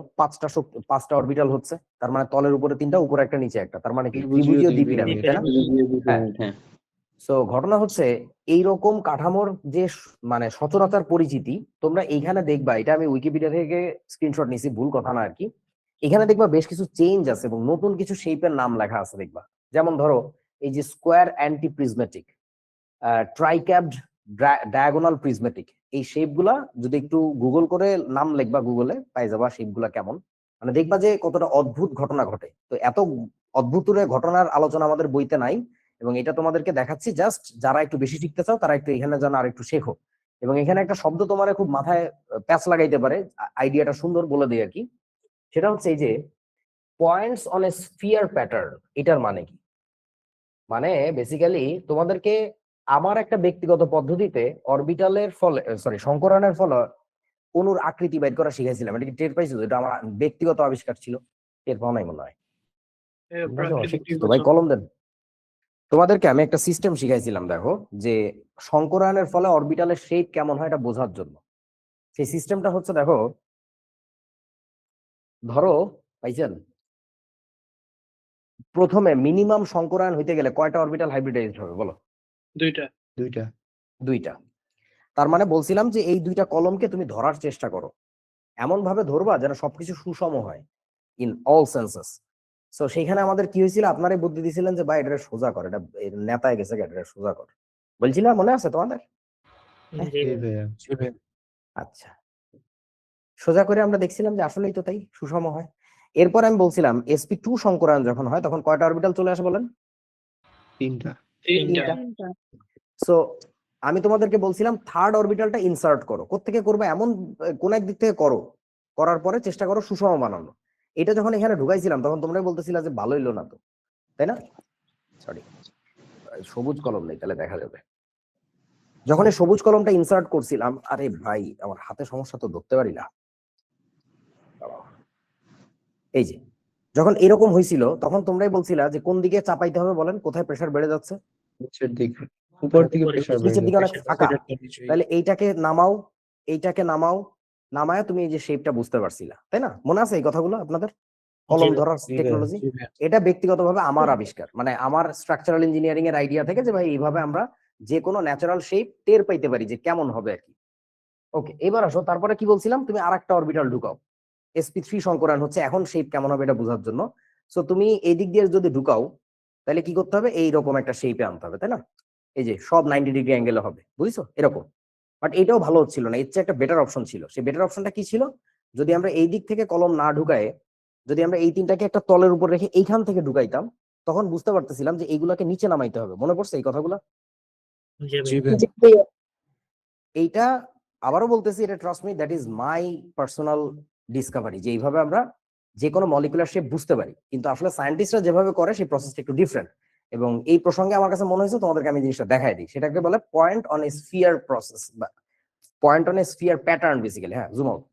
সো সেই পয়েন্ট অন এ স্ফিয়ার প্যাটার্নের আইডিয়াটা কিরকম, এই যে উইকিতে এটা পড়তে গেলে তোমার মাথায়, বা বড় ক্লাসের বই পড়লে দেখবে এই শব্দটা প্রায় ইউজ করে, point on a sphere. Point on a স্ফিয়ারের টেকনিকটা হচ্ছে দিস থিং, কেচ বজনায় মানে একটা একটা গোলকের উপর উপরে, বিন্দু দিবে, ইয়াস, যত দূরে তোমাকে রাখতে জিজ্ঞেস পারে। করবে, তোমাকে জিজ্ঞেস করবে কি সংকরায়ন হয়েছে, তুমি বলবা এ তো সংকরায়ন হয়েছে। তাহলে কয়টা অরবিটাল হবে, এতগুলো অরবিটাল, ধরো 5টা অরবিটাল হয়েছে, তাহলে ওই স্ফিয়ারের উপরে সমান বন্টনে 5টা পয়েন্ট দিবে, দিয়ে তারপরে ওই পয়েন্টগুলোকে কানেক্ট করলে আমরা টের পাই যে আসলে শেপটা কেমন হবে। তখন স্ফিয়ারটা মানে আমরা ভেঙে দিলে তখন আমরা বুঝতে পারি যে ভাই আসলে শেপটা এরকম হবে। তো এইটা হচ্ছে সেই পয়েন্ট অন স্ফিয়ার প্যাটার্নের কিছু ছবি দিলাম, তোমরা নিজেরা একটু কল্পনা করে দেখো যে আসলেই তো তাই। স্ফিয়ার গোলকের উপরে আমরা যদি কতগুলো পয়েন্ট বসাই, তারপরে না আমরা টের পাই যে জিনিসটা আসলে কেমন হবে। বুঝেছো? অজানা। জি ভাইয়া। তবে তোমরা যেটা আগে জানতে না যে কলম ধরা টেকনোলজি আরিফ ভাইয়ের আবিষ্কার, তোমরা যারা আজকে পয়েন্ট অন স্ফিয়ার প্যাটার্নটা নিয়ে একটু গবেষণা করবা আজকে বা কালকে, যখনই করো, সাথে আরিফ ভাইয়ের টেকনোলজিটা একটু মিলাই দেখো তো কোনটা স্মার্ট। ঠিক আছে? চলো, এখন ঘটনা হচ্ছে জটিলায়নের সংকরায়ন। এতক্ষণ যদি কেউ কিছু বুঝেও না থাকো, জাস্ট ফরগেট দোজ। এখন থেকে যা বলবো এগুলো একেবারে পরীক্ষায় আসবে, খুব কাজের জিনিস, খুব মনোযোগ লাগবে। এখন ধরেন আপনাকে বলছে এই জটিলায়নটার আকৃতি কি, তো আপনি জানেন ভাই আকৃতি বের করতে গেলে আগে আমার সংকরায়ন বের করা লাগবে, অথবা সরাসরি জিজ্ঞেস করে এটা সংকরায়ন দেখো, অথবা তোমার জিজ্ঞাসা করতে পারে এটা চৌম্বক ধর্মটা কেমন। এই সবগুলো কাজের জন্য আগে তোমার যেটা বের করা লাগবে সেটা হচ্ছে সংকরায়নটাই। ঠিক আছে? তো আমরা এখন জটিলায়নের সংকরায়ন বের করা শিখতেছি। স্টেপ 1, প্রতি ক্ষেত্রে একই কাজই করা লাগে, আমি জাস্ট স্টেপ গুলো বলে দিই। প্রথম কাজ হচ্ছে জটিল যে আয়নটা আছে ওইটাই কনসার্ন, ওইখানে কেন্দ্রীয় ধাতব পরমাণুর জারণ সংখ্যা লাগবে। বলো কত এখানে? +3 ভাইয়া, +3। +3। +3। খাতা কলম সাথে নিয়ে বইসো। এখন প্রথম কাজ যেটা করবা, ওই কেন্দ্রীয় ধাতব পরমাণুর যে জারণ সংখ্যাটা ছিল ওই চার্জের আয়নের ইলেকট্রন বিন্যাস লিখবা। তাহলে Fe3+ এর ইলেকট্রন বিন্যাস লেখা লাগবে আমাদের। কাটাকাটি ছাড়া লিখতে শিখবা, আয়নের ইলেকট্রন বিন্যাস কাটাকাটি ছাড়া কিভাবে করে। তো প্রথমে আমরা একটু ঝামেলা কমানোর জন্য ভাই আর্গন মাইরে দেই, কারণ অনেক বড় ইলেকট্রন বিন্যাস বারবার লেখার টাইম হবে না। আর্গন মানে বুঝো তো, কটা ইলেকট্রন চলে গেছে বলো? 18টা 18। 18টা। 18টা। তারপরে কি জানো থাকে? 3D। ভাই 3D ফোরাস থাকে কোনটা? 3D ভাইয়া 3D। 3D। আচ্ছা, 1 2 3 4 হইল। আচ্ছা, তারপরে কি থাকবে আমাদের? 4s 4s দিলাম। আমি একটু এটাকে কপি পাস্তা করে রাখি, বারবার লেখা লাগবে, এটা ঝামেলা। ও সরি। আচ্ছা, এখন ইলেকট্রন ঢুকাবো কিভাবে? আমি দেখো আমার টেকনোলজিটা দেখে আমি কাটাকাটি ছাড়া কেমনে করি। আমি তো চাইলে বোর্ডে লিখলে বুঝতে পারবো, তুই পরীক্ষার খাতায় লিখলে তো কলম দিয়ে বোঝা যাবে না। এইখানে 18টা ইলেকট্রন আছে, তারপরে আমি মনে মনে ভাবি যেটা এখানে 2টা আছে, মনে মনে ভাবি, এখানে লিখি না, লিখে দাগ দিয়ে ফেললে তো সমস্যা। ওখানে মনে মনে ভাবো 2টা আছে, তাহলে কয়টা ইলেকট্রন হয়ে গেল আমার? 20টা। 20টা। এরপরে কিভাবে করবা? 21, 22, 23, 24, 25, 26 26 নাম্বারটাও মনে মনে দিব। কেন এই দুইটা আর ওইটাকে মনে মনে দিলাম? কারণ আমার মাথায় রাখতে হবে 3টা ইলেকট্রন ফেলে দিতে হবে এখান থেকে। আপনারা কি টেকনোলজিটা বুঝছেন? হ্যাঁ ভাইয়া। জি জি ভাইয়া That's it. আচ্ছা, এবার দেখো প্রথম কাজ কি বলছি তাহলে? কেন্দ্রীয় ধাতব পরমাণুর জারণ সংখ্যা বাইর করা। পরের কাজ হচ্ছে কি? ওই আয়নটার ইলেকট্রন বিন্যাস লেখা। তারপরের কাজ হচ্ছে লিগ্যান্ড নিয়ে আসা। লিগ্যান্ড এসে করেটা কি? কেন্দ্রীয় ধাতব পরমাণুকে ইলেকট্রন ঢুকায় না সন্নিবেশ বন্ধনের মাধ্যমে 2টা করে, বুঝছো? হ্যাঁ। এখন ও যখন ইলেকট্রন ঢুকাবে, ঢুকানোর সময় একটু ভাবো, এই যে লিগ্যান্ডটা আসছে এখানে, সে কি সবল লিগ্যান্ড নাকি দুর্বল লিগ্যান্ড বলেন? ভাইয়া সবল। সবল লিগ্যান্ড। সবল লিগ্যান্ড হইলে যে কনফিগারেশনে এখন আছে এটা থাকতে পারবে না, that will be changed, that will be rearranged. So সবল লিগ্যান্ড হইলে আমি আমার ব্যক্তিগত একটা স্টাইল আছে, আমি এখানে একটা অ্যারো দিই নিজের মনে বোঝার জন্য যে ভাই এখানে একটা কম্প্রেশন ঘটবে, ঠাসা খাবে, ঠাসা দিয়ে ইলেকট্রনগুলোকে ভিতরে ঢুকাইতে হবে। বুঝছো আমার কথা? তাহলে কি হবে? এখন দেখেন নতুন কনফিগারেশন কেমন হবে। নতুন কনফিগারেশনের ক্ষেত্রে আমি আবার এখানে একটা স্টার মারি, এটাও আমার টেকনোলজি, এগুলো বইতে দেখবা না, এটা দিয়ে আমি বুঝাই নতুন Fe3+, এটা নরমাল Fe3+ না। ভাইবো না আবার যে ভাই এটাকে উত্তেজিত বোঝাচ্ছেন, না রে বাবা, এটা রিভার্স উত্তেজনা। উত্তেজনায় কি হয়? জিনিসপত্র দিয়ে ছুড়ে ছুড়ে মারিস নাকি সবকিছু নিজের মধ্যে ঢুকায় ফেলিস, কোনটা? ছুড়ে ছুড়ে মারে ভাইয়া। ছুড়ে ছুড়ে মারে। তো আগে আমরা যখন দেখছি পরমাণুগুলো উত্তেজিত হচ্ছে, তখন তারা ইলেকট্রন বাইরের দিকে ঠেলে পাঠায়, রিভার্স উত্তেজনা, বুঝো নাই? ভিতরে মানে কম্পোজ করছে। ভিতরের দিকে ইলেকট্রন ঢুকায় নিয়ে আসবে। তাহলে এবার কি হবে দেখেন, এই ইলেকট্রনটা এখানে থাকতে পারবে না। এটা কি করবে জানো? এটা স্পিন রিভার্স করে সে মূলত পেয়ার গঠন করবে। বাই, ওই বেঞ্চে জায়গা ফাঁকা ছিল, ওটা বিখে আমি এখানে আসছি, বড় ভাইয়েরা পিছনে আসছে, তাহলে আমার সামনে যেতে হবে। বুঝছেন আপনারা? বোঝা না? হ্যাঁ ভাইয়া। জি ভাইয়া এটারে কি করা লাগবে? স্পিন রিভার্স করে ভদ্র ছেলের মতো সামনের বেঞ্চে বসো। এটারে কি করবো বলো? এটা আর কিছু করা এটার মধ্যে রাখবো। ওটা তো কিছু করার নাই, কোন একটা অরবিটালে তো 3টা ইলেকট্রন ক্যাপাসিটি নেই, সো যেভাবে আছে ওভাবে বসে থাকবে। এবার দেখো অরবিটাল কিছু ফাঁকা হয়েছে না? কথা কয় না, হয়েছে তো? হ্যাঁ ভাইয়া। এই ফাঁকা জায়গাগুলোতে কারা বসবে? বড় ভাইয়েরা বসবে। সেই বড় ভাইয়েরা Cyanide. কারা? সেই বড় ভাইয়েরা হচ্ছে সায়ানাইড আয়ন, যেখানে প্রতিটা নাইট্রোজেনের ডগায় মাথায় এরকম 2টা করে লোন পেয়ার ইলেকট্রন আছে। তার ইলেকট্রন যে টুপুস করে এর মধ্যে ঢুকে পড়লো। তোমরা বোঝো নাই আমার কথা? বুঝছি ভাইয়া। দ্যাটস ইট, মজা। আচ্ছা, সো তাহলে আমাদের সায়ানাইড লাগবে কয়টা? 2টা। ওর সন্নিবেশ সংখ্যা কয়টা বলেন? 6। তাহলে ঢুকাইলাম কয়টা? 3টা। 3টা যদি ঢুকায় ফেলো তাহলে তোমার কি করা লাগবে? এবার আরো 3টা লাগবে। সেই 3টা কোথায় দিবা বলো দেখি? 4p। এখন অনেকেরই মনের মধ্যে গিটার বাজতেছে, এই বন্ধু কি রে, আমরা না শিখছিলাম 3d এর পরে 4s, 4s এর পরে ইলেকট্রন কোথায় যায় বলো তো? 4p 4p তে যায় নাকি 5s এ যায়, কোনটা বুঝে বলো? 4p 4p তেই যায়। আচ্ছা ঠিক আছে, ওকে গেল। অনেকে আবার ওইটা মনে মনে ভাবতেছে, ওইটা মনে মনে ভাবা যাবে না। কেন ভাবা যাবে না একটু ভাবতে থাকো তো। আচ্ছা, আমি আরো একটা সায়ানাইড বসালাম, আরো একটা বসাইলাম, আরো একটা বসাইলাম। এখন একটু ভেবে দেখেন, সেই সংকরায়ন শুরুর প্রথম দিনের গল্পটা, মিথেনের সংকরায়ন তোমাদেরকে দেখাইছিলাম। সেখানে বলছিলাম যে কার্বনের যে 4টা অরবিটাল হয়েছে, 2s1, 2px1, 2py1, 2pz1, এই 4টা অরবিটালের শক্তি তো সমান না। s এর শক্তি একরকম, px, py, pz এর শক্তি আরেক রকম। 4 জায়গায় যদি হাইড্রোজেন কানেক্টেড হয়, দ্যাটস এ বৈষম্য। কিন্তু বৈষম্য বিরোধী ছাত্ররা এসে বললে এটা তো হবে না। তোমাদের সেই গল্প মনে আছে? জি ভাই। কারোর মনে নেই?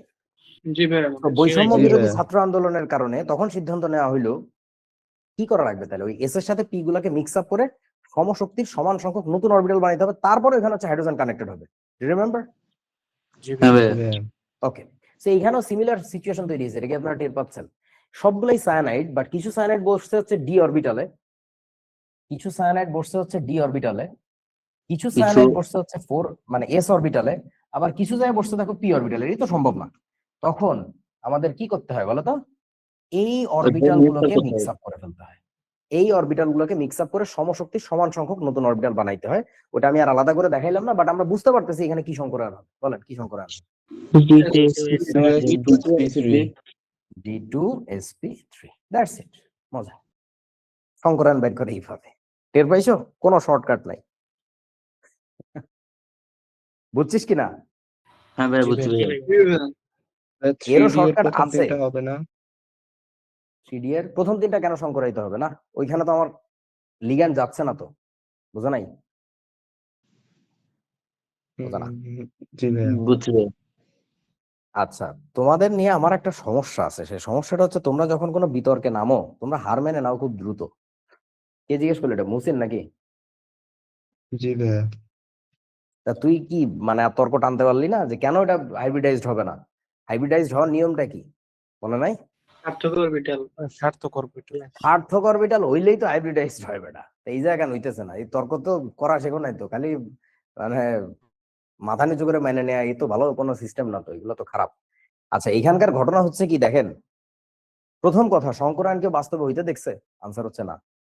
শঙ্করায়ন আবারও মনে করে দিচ্ছি is a story that we tell in order to match with the nature. প্রকৃতিতে যেভাবে ডিজাইন করা আছে, বোঝা নাই, অণুগুলার গঠন এরকম, ওইটার সাথে গল্প মিলানোর জন্য আমরা কতগুলা কথা বলছি। এখন ওই যে সার্থক অরবিটাল হাইব্রিডাইজড হওয়া, ওইটা আমরা দেখছি নর্মাল কম্পাউন্ডের ক্ষেত্রে ঘটে। নর্মাল ইনঅর্গানিক কম্পাউন্ড বা অর্গানিকেও হয়, মানে নন কমপ্লেক্সে ঘটে। বাট যেখানে কমপ্লেক্স কম্পাউন্ড, সেসব জায়গায় আমরা হইতে দেখি নাই। কেমনে বুঝলাম হইতে দেখি নাই? এইটা শেপ দেখে বুঝতেছি ভাই। এই অণুটার অ্যাকচুয়ালি শেপটা যেমন D2sp3 তে কি আকৃতি হওয়ার কথা বলেন? সব ভুলে গেছে। কয়টা অরবিটাল এখানে? 6টা না? চতুর্ভুজীয় 6টা হলে কি হবে? দ্বিপিরামিড। উপরে একটা নিচে একটা। চতুর্ভুজীয় দিকে। চতুর্ভুজীয় দ্বিপিরামিডের আরেক নাম কি? অষ্টতলকীয়। মনে পড়ছে আপনাদের? এগুলো আবার বলা যাবে না কিন্তু। এই যে অষ্টতলকীয় কাঠামো, বাস্তবে আমরা এটা দেখি। সেই গল্পটা মিলবে একমাত্র তখন যদি তুমি আমি বলি যে এখানে আমি সার্থক অরবিটাল হাইব্রিডাইজড হবে না। সার্থক অরবিটাল হইলে হাইব্রিডাইজড হবে না, এখানে বরং হাইব্রিডাইজড হবে কোনটা? লিগ্যান্ড গুলো যে অরবিটালে বসছে সেগুলো হাইব্রিডাইজড হলে এখানে হিসাব মিলতেছে। বুঝছি ভাই। জি ভাই বুঝছি।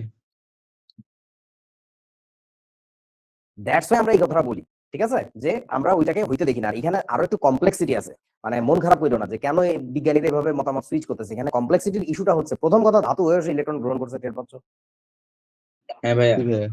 জি ভাইয়া। দ্বিতীয় কমপ্লেক্সিটি হচ্ছে, তুমি যতগুলো এক্সাম্পল দেখছো বা যত যৌগ দেখছো, অধিকাংশ দেখছো কি অল্প অল্প অরবিটাল হাইব্রিডাইজড হইছে নাকি মেলা মেলা অরবিটাল হাইব্রিডাইজড হইছে একসাথে? বলেন। অল্প অল্প অরবিটাল। sp sp2 sp3 বেশি দেখছো।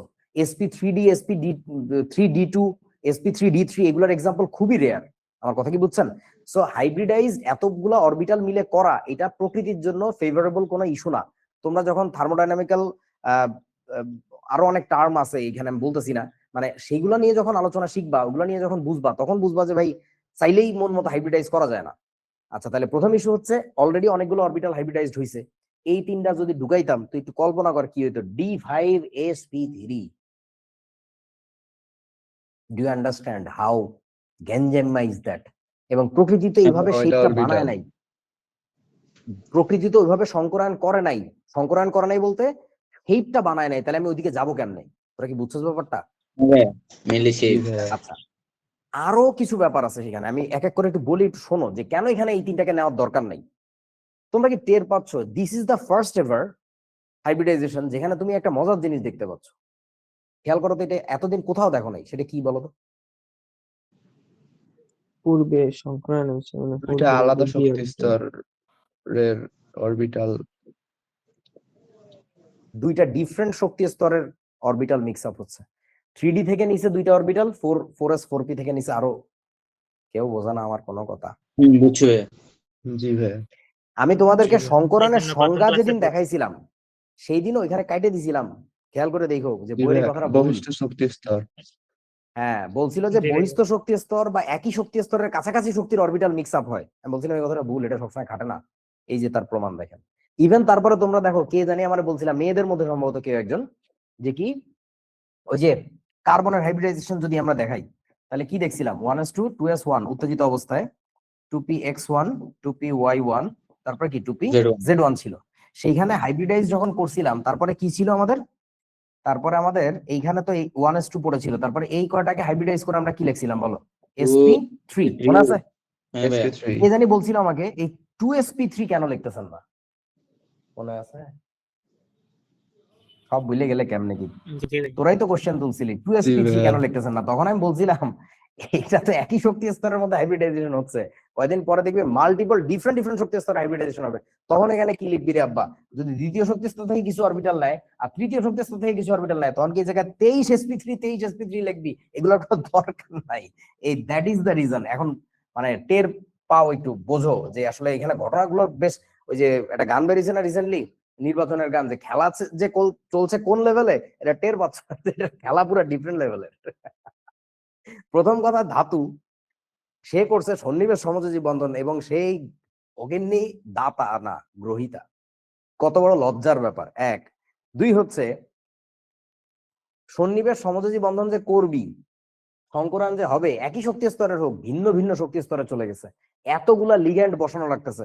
সো এটা আসলে টু মাচ কমপ্লেক্সিটি তৈরি করবে। আরো প্রকৃতি কি চিন্তা করে এটা করে নাই জানি না, বাট প্রকৃতি এই তিনটাতে মিশায় নাই, মিশাইলে তার শেপ অন্যরকম হইতো। শেপ যেহেতু ভাই প্রকৃতিতে অষ্টতলকীয় পাচ্ছি, তাহলে বুঝতে হবে যে এই অরবিটাল হাইব্রিডাইজ হবে না, বোঝা না? বুঝছি ভাইয়া। হ্যাঁ ভাইয়া। ওকে, সো গেল। আচ্ছা ভাই, ধাতুর ইলেকট্রন গ্রহণ করার মানে তাৎপর্যটা কি? হ্যাঁ, মানে ধাতু এখানে মানে সন্নিবেশ সমযোজী বন্ধনের মাধ্যমে তো আলটিমেটলি ইলেকট্রনই গ্রহণ করলো, মানে তাৎপর্যটা কি এখানে? কিসের তাৎপর্য বুঝিনি? মানে ইলেকট্রন কেন গ্রহণ করলো, ধাতু হইবে সত্য? ও, ওইটার ব্যাখ্যা তো গতদিন দিছিলাম। পর্যায় সারণীতে এদের অবস্থানগুলো দেখছো? হ্যাঁ ভাইয়া। অবস্থান পাচ্ছি। দেখে তো বোঝা যায় যে ওর সাইজ খুব বেশি বড় না, যথেষ্ট ছোট, কারণ পর্যায় সারণীতে মাঝামাঝি অবস্থিত, এবং সেই সাথে তার অনেকগুলো ফাঁকা ডি অরবিটাল আছে পড়ে, যেগুলো সে ইস্তেমাল করতে চায়। ইস্তেমাল বুঝো, বাংলা বুঝো, বাংলায় কি কয়? ব্যবহার করতে চায়, কাজে লাগাইতে চায়। সো কাজে লাগাইতেছে, এবং তার আকার বুঝছি। আল্লাহ সুন্দর করে দিছে, সে টাইনে ঢুকাইতে পারতেছে। সো এখান থেকে এই জিনিসগুলো গেল। ম্যাগনেটিজম একটু পরে দেখতেছি। তারপরেরটা খাতায় লেখো, K4 খাতায় লেখো, আমাকে এখন করে দেখাইতে হবে, এখনই না, একটু পরে। আমি আরো কয়েকটা করবো তারপরে, বাট এটা তোমাদের বাড়িতে আমি একটু বসবো, আমার মাথা মুথা ঘুরতেছে সর্দি কাশিতে।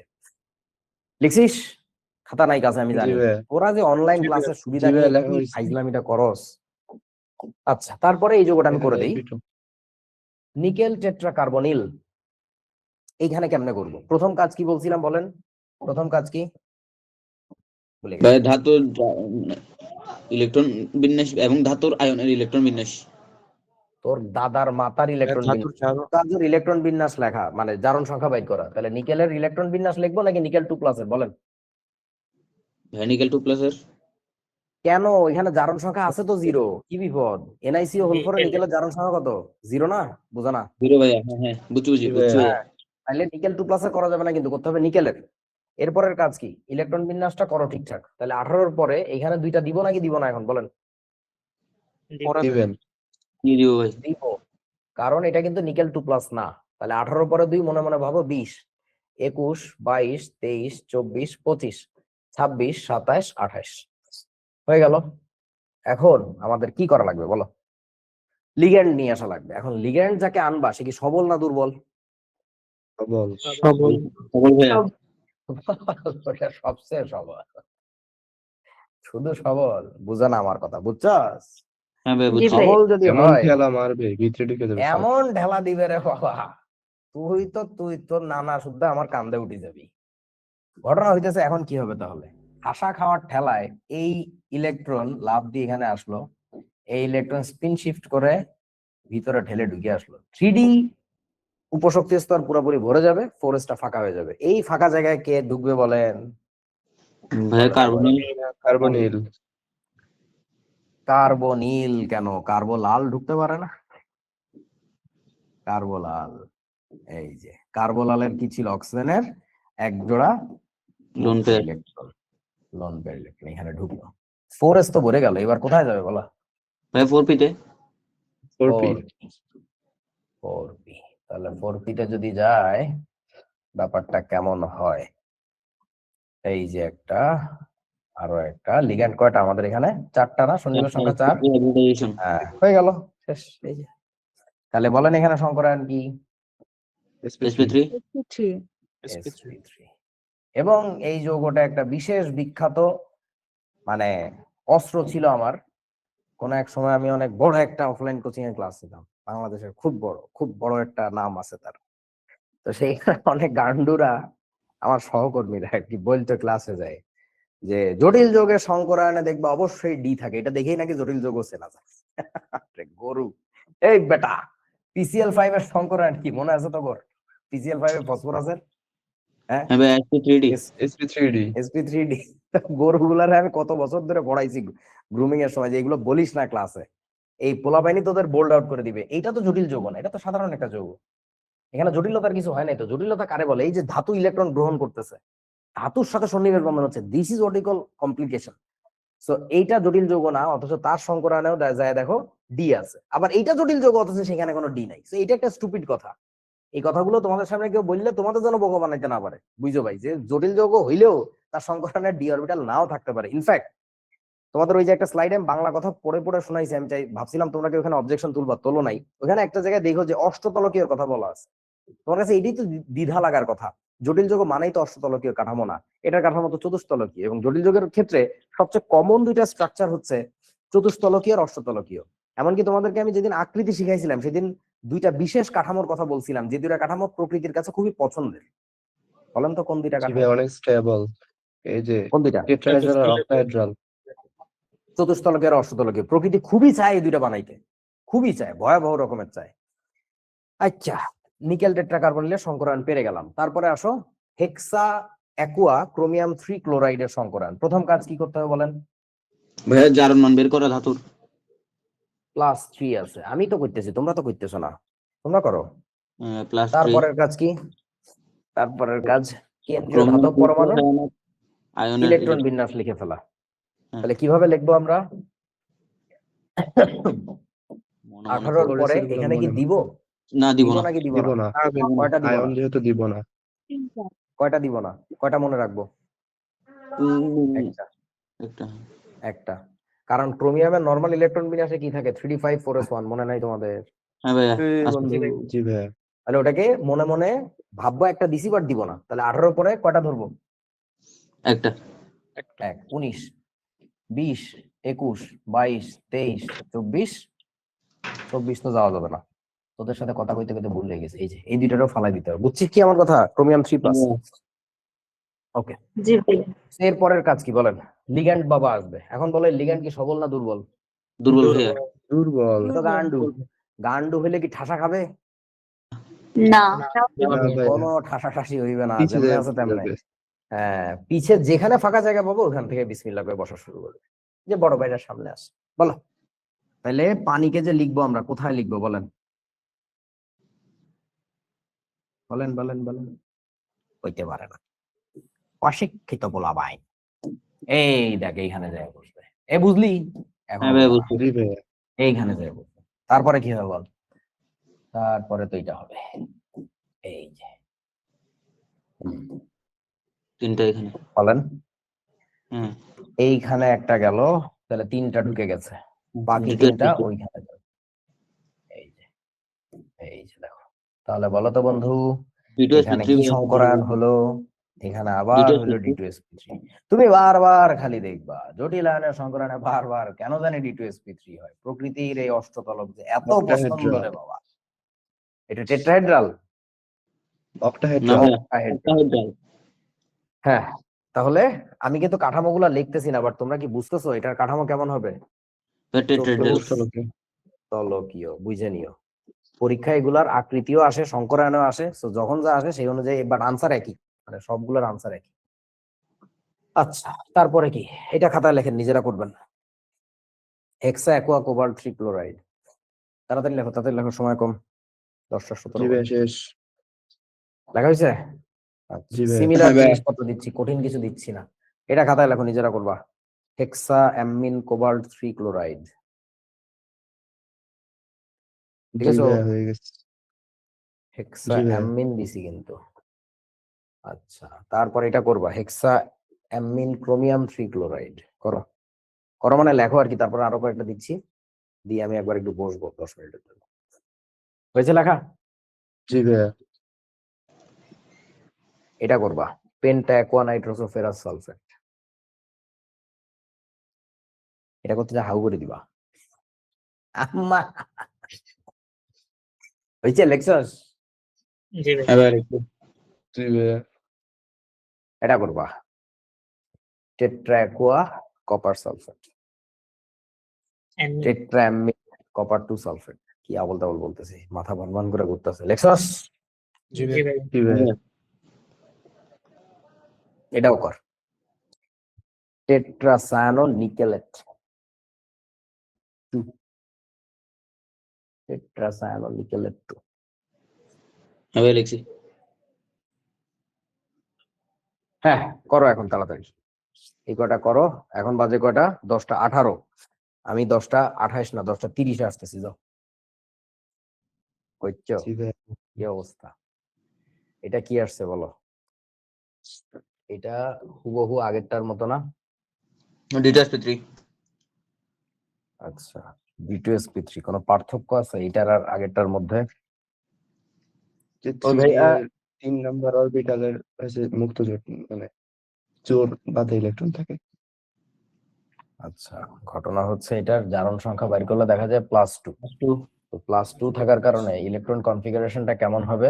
এখানে একটা ইলেকট্রন থাকবে, ওইটা যদি থাকে তখন এখানে টোটাল ইলেকট্রন হয় 6টা, তাহলে ঠাসা খাইলে 3টা অরবিটালে সব ভরে যায়। ঠিক আছে?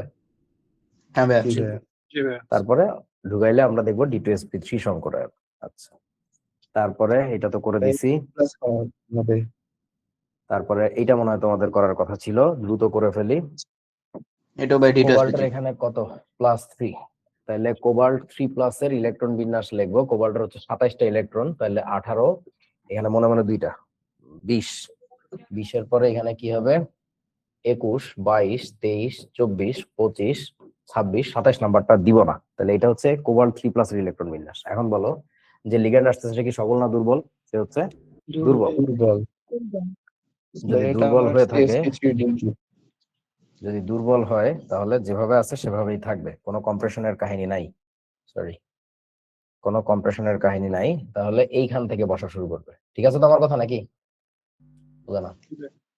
জি ভাইয়া জি ভাইয়া। আচ্ছা তারপরে আমার কি আছে? এইখানে চলে যাও, এটা উঠে গেল কেন? ওকে তারপরে কি হবে আরো? ও সরি, ছোট করে দিই। হ্যাঁ এরপরে কি হবে? আরো পানি বসবে কয়টা? 3টা। এইখানে 3টা, টোটাল পানি হবে আমাদের 6টা। পর আরো ডি আনতে 6টা হবে। করতে গেলে আরো একটা ডি অরবিটাল লাগবে আমাদের, আরো একটা ডি অরবিটাল লাগবে। তাহলে আমরা এখানে চলে যাই। হ্যাঁ এরপরে বলো কয়টা পানি আরো ঢুকাবো? 4টা ঢুকছে, 5টা, 6টা। আরো দুইটা ভাই। হ্যাঁ তাহলে কি সংকরণ আসছে এটার? D2। sp3d2 sp3d2 এখানে হবে sp3d2। তাহলে খেয়াল কি করতেছো? D2sp3 কখনো কখনো হয়, কখনো কখনো sp3d2 হয়। বুঝতেছো? হ্যাঁ ভাইয়া। জি ভাই। হ্যাঁ তাহলে ভাইয়া। ওই জি যে ভাইয়া একদিন একটা ঝামেলা ঘটছিল, কি ঝামেলা? যেদিন বলছিলাম যে শর্টকাট একটা সূত্র ছিল h = ½ × v + m - c, মনে পড়ে? ওই সূত্রের হ্যাঁ ক্ষেত্রে আমরা জি ভাইয়া। হাইব্রিডাইজড অরবিটালের নাম্বার বের করে তারপরে সংকরণ বের করতে গেলে sp3d2 এর ক্ষেত্রেও যতগুলো অরবিটাল আসে, D2sp3 এর ক্ষেত্রেও ততগুলো অরবিটাল আসে। তো পার্থক্য বুঝবা কেমনে? পার্থক্য বুঝবা হচ্ছে এমনি ইলেকট্রন বিন্যাস করে। এটা ছাড়াও বোঝা যায়, একটু পরে বলতেছি। হ্যাঁ একটু অন্তর্চক্ষু থাকলে টের পাই। উইক লিগ্যান্ড আর স্ট্রং লিগ্যান্ডের লিগ্যান্ডের আইডিয়া দিয়ে। হ্যাঁ আচ্ছা তারপরে আসো, এটা কি? কোবাল্ট আবারও কত? +3। তাহলে আগেরটার মতো তো কপি পেস্ট করে দেওয়া যায় নাকি? ভাইয়া এটা এটাও ভাই দুইটা sp3 পসিবিলিটি পাইছি আমি। এটাও কি একই আসছে নাকি? একই না, আসার কথা না? পরেরটা একই তো ভাইয়া। জি ভাই একই একটা আসছে। একই আসছে আর একটা অন্যরকম। একই আসবে যদি তুমি কি ধরো কত? ভাইয়া একই যদি উইক ধরি একই আসবে, আর অ্যামোনিয়ারে যদি অ্যামিন হ্যাঁ, আর কি দুর্বল ধরলে, যদি উইক ধরো তাহলে একই জিনিসই আসবে। বাট উইক ধরলে একই জিনিসই আসবে। আমি একবার স্ট্রং ধরে করছি আর একবার উইক ধরে করছি। আচ্ছা ভেরি গুড, আমরা একটু করে দেখি কি হয়। আসো দাঁড়াও, দুইটা জায়গা রাখি। ওকে সো প্রথমে কোবাল্ট 3+ এর ইলেকট্রন বিন্যাস লিখছি, লেখার পরে এবার অ্যামোনিয়া ঢুকাবো আমরা, তাই না? সো অ্যামোনিয়া লিগ্যান্ড হিসেবে অ্যাড করতে গেলে আমাদের কি হয়েঙ্গে বলেন তো? বলো কি হবে? লিগ্যান্ড হিসাবে প্রথমে ধরতেছি উইক, তাহলে এখানে একটা অ্যামোনিয়া ঢুকবে, এখানে একটা ঢুকবে, 3টা 4টা 5টা 6টা ঢুকলো। আচ্ছা, এবার আসো মানে উইক হিসাবে ঢুকাইছি, এবার যদি স্ট্রং হিসাবে করতাম তাহলে কি হতো? এই ইলেকট্রন পোলটি দিয়া এই পাশে চলে আসতো, এই ইলেকট্রন পোলটি দিয়ে এই পাশে চলে আসতো। বোঝা গেছে? স্ট্রং হিসাবে। জি ভাইয়া। তাহলে এখানে আমরা লিখলাম স্ট্রং লিগ্যান্ড, সরি এটা কি জানো? Weak ligand. Weakly can be. এটা হচ্ছে উইক লিগ্যান্ড হিসাবে, আর উপরেরটা হচ্ছে তোমার উইক লিগ্যান্ড, নিচেরটা হচ্ছে স্ট্রং লিগ্যান্ড। তাহলে এবার অ্যামোনিয়া যদি আমরা এখানে ঢুকানো শুরু করি তাহলে কি হবে? এখানে একটা অ্যামোনিয়া, এখানে 2টা 3টা 4টা 5টা 6টা। তাহলে খেয়াল করো তো কি সংকরণ হচ্ছে কোথায়? এখানে হচ্ছে হলো sp3 CD2 d2, আর এখানে কি হচ্ছে? sp3 d2 sp3। D2 তোমাদের কি মনে পড়ে sp3 d2 আর d2 sp3 এর মধ্যে ডিফারেন্সটা কি আসলে? সাইজ সাইজ মানে ছোট, Size এ একটা সাইজ বড় একটা ছোট। ডিফারেন্ট, শেপ কিন্তু আলাদা, মানে একই, মনে আছে? হ্যাঁ ভাইয়া সাইজ জি ডিফারেন্ট, ভাইয়া। শেপ। ওকে, octahedral। এখন এখানে যে কি হিসাবে কাজ করে অ্যামোনিয়া, এখনো কি সিদ্ধান্ত পাইছি নাকি পাই নাই? ভাইয়া অ্যাজ ইউজুয়াল বুকে আপনি বললেন না যে উইক হিসেবে কাজ করে, তাই উইক হিসেবেই ধরে নিলাম। আমি কি ভাইয়া, এখনো আমার টের মনে পাওয়ার হয়েছে কোনো উপায় strong। আছে? বোকার দল, মনে হওয়ার কিছু না। যুক্তি আছে কিনা তোমার কাছে কোনো, যেটা দিয়ে এক্সপ্লেইন করা যাবে স্ট্রং হবে নাকি উইক হবে? আছে? না ভাই। না ভাই, না ভাই। নাই, ঠিক আছে, টেনশনের কিছু নাই, দেখতে থাকো। উইকনেস লিখে দেখা দিতে লাগবে যে কম্পাউন্ডটা কি ফেরোম্যাগনেটিক নাকি ডায়াম্যাগনেটিক, সরি প্যারাম্যাগনেটিক নাকি ডায়াম্যাগনেটিক। আচ্ছা, এটা একটা ভালো ওয়ে যে ম্যাগনেটিজম দিয়ে আমরা চেক করতে পারি, ক্রস চেক। আচ্ছা, ম্যাগনেটিজমের কথা তো এখনো যাই নাই, আসতেছি পরে। এবার আসো ক্রোমিয়ামের ক্ষেত্রে যাই, এটাও +3। সো ক্রোমিয়াম 3+ এর ইলেকট্রন বিন্যাস লাগবে। ক্রোমিয়াম 3+ এর কেমন হয়? এখানে থাকে 18টা 19 20 21 22 23 24, ঠিক আছে, ওকে। এবার এখানেও আমরা 2টা কাহিনী হবে, এখানেও কি 2টা কাহিনী, 2টা পসিবিলিটি না? সেই 2টাকে আমরা লিখতেছি, দেখো। একটা হচ্ছে কি হিসাবে বসাবো এখন আমরা? প্রথমে উইক হিসাবে বসাই, Weak। ঠিক আছে, চলো বসাই। তাহলে কি বসতেছে এখানে? অ্যামোনিয়া।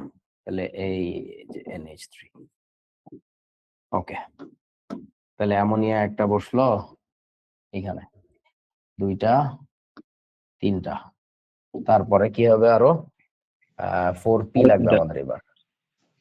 4p বানানোর জন্য এই যে নিয়ে আসছি, এটাকে একটু ছোট করে দিছি।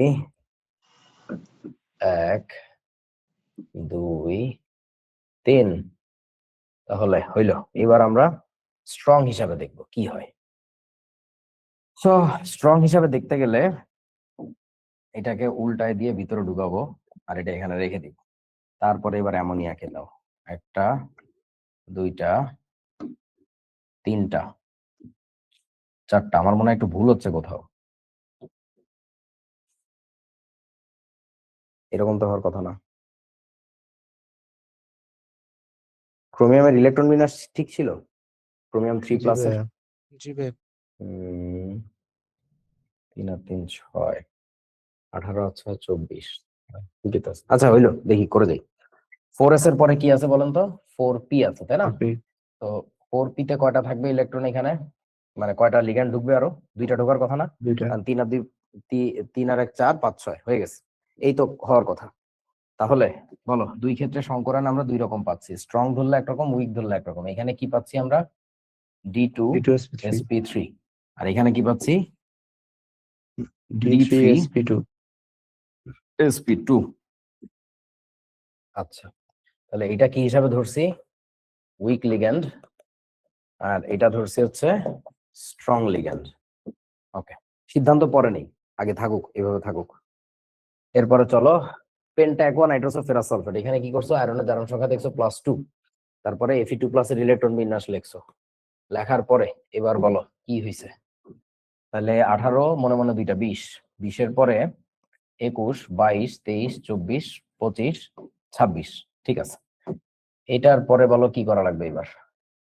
লিগ্যান্ড নিয়ে আসা লাগবে। আনার আগে আমি জানি, বলেন কম্প্রেশন হবে নাকি হবে না এখানে? হবে না, মানে রিঅ্যারেঞ্জিং কি হবে নাকি হবে না বলো? কেন হবে হবে না। না? উইক কেন হবে না? উইক লিগেন্ড যাবে। হ্যাঁ, যতগুলো লিগ্যান্ড আছে সবই হচ্ছে উইক। এখানে যদি একটা লিগ্যান্ডও সবল থাকতো ওর কারণে হইলেও ঠাসা খাইতো। এখানে কোনো লিগ্যান্ড সবল নাই। তাহলে এখানে আমরা কি করিব? যেভাবে আছে থাকবে। এবার কোন লিগ্যান্ড আগে বসাবো, পানি নাকি এনো বলো? আমি ভাইয়া, এখানে কিছু বসাইছি। aqua, হ্যাঁ, কোনটা কোনটা পানি। বসাইছো বুঝি নাই। পানি। পানি। aqua ভাইয়া। ইচ্ছা তোমার যে কোনো একটা বসাইলেই হয়, কোনো সমস্যা নেই। ধরো আমার আগে মন চাইছে তাই পানি বসাচ্ছি। তাহলে আমরা কি লিখবো? H2O। H2O, এই যে অক্সিজেনের মুক্ত জোড় ইলেকট্রন। ঠিক আছে, চলো পানি কয়টা বসাবো আমরা? 1 2 3 4 5, 5টা পানি আর একটা কি? NO, nitrosyl. নাইট্রোসিল। নাইট্রোসেল মূলক। ওই বেটা, এই যেটা। তাহলে এটা এখানে বসাই দিলাম। বলেন কি সংকরায়ন হইল? ভাইয়া sp3d2। এটা sp3d2। হইছে sp3d2। sp3d2। আচ্ছা, তারপরে চলো এটা কি? টেট্রামিন কপার 2 সালফেট। কপারের হচ্ছে +2। তাহলে কপার 2 প্লাসের ইলেকট্রন বিন্যাস লিখতে হবে। কপার 2 প্লাসের লিখলে কি পাবো আমরা এখানে? 18, মনে মনে একটা, 19 20 21 22 23 24 25 26 27 28 29। আমার লেখা ঠিক আছে তো? বুঝছো? ঠিক আছে ভাইয়া। কাটাকাটি ছাড়া কিন্তু ইলেকট্রন বিন্যাস করতেছে, তোমাদের দেখে শিখে ফেলা উচিত যে কেমনে করে। এরপরে যে লিগ্যান্ড আসবে সেই লিগ্যান্ড অ্যামোনিয়া, সে কি সবল নাকি দুর্বল বলেন তো? ভাই সবল ধরতে পারে আবার দুর্বলও ঘোড়ার ধরতে ডিম। পারি। ঘোড়ার ডিম। কিন্তু- এখন তোমাদের কি মনে হচ্ছে কি হিসাবে কাজ করাবো? দুইবার, সবল হিসাবে দুর্বল হিসাবে? ভাইয়া এখানে একটু হ্যাঁ, এখানে তো বলো। চাপ দিয়ে লাভ নাই। চাপ দিয়ে লাভ নাই ভাইয়া, জায়গা তো নাই। দ্যাটস দ্য সিস্টেম, আমি তো এটাই বলছি। এইখানে ও যদি গরিলার মতো শক্তিশালী হয়, লাভ কি? ও ঠাসা দিয়ে ইলেকট্রন কোথায় নিয়ে যাবে? দ্যাটস ওয়াই তোমাদের বইতে অ্যামোনিয়াওয়ালাই একটা যৌগই আছে। সো ওইটার সমাধান দিয়ে দিলাম। বরং আরো অ্যামোনিয়াওয়ালা আরো যৌগ আমি দেখাচ্ছি যেগুলো বইতেও নাই। ওগুলো পরীক্ষায় আসে না ইতিহাসে, কখন আসবেও না কোনোদিন। বাংলাদেশ যতদিন না আমার হাতে শিক্ষা ব্যবস্থা আছে জীবনে কোনোদিন আসবে না এগুলা। বাট সেগুলো তুমি করতে পারবা, জাস্ট একটু কমন সেন্স ইউজ করো। এখানে যত শক্তিশালী হোক অ্যামোনিয়া, ইলেকট্রন ঠাসার কোনো উপায় নেই। ঠিক আছে? সো তাহলে কি হবে এখন? তাহলে হবে যেটা, যে যেভাবে ছিল ইলেকট্রন কনফিগারেশন ওইভাবে রেখে দিয়েই আমরা এবার কি করব? অ্যামোনিয়াকে প্রবেশ করাবো। চলো তাহলে এই যে হচ্ছে তোমার অ্যামোনিয়া। ওকে, তাহলে এবার বলো কি হয়েঙ্গে? অ্যামোনিয়া এইখানে একটা ঢুকবে, এইখানে একটা ঢুকবে, এইখানে একটা ঢুকবে, এইখানে একটা ঢুকবে। ঠিক আছে?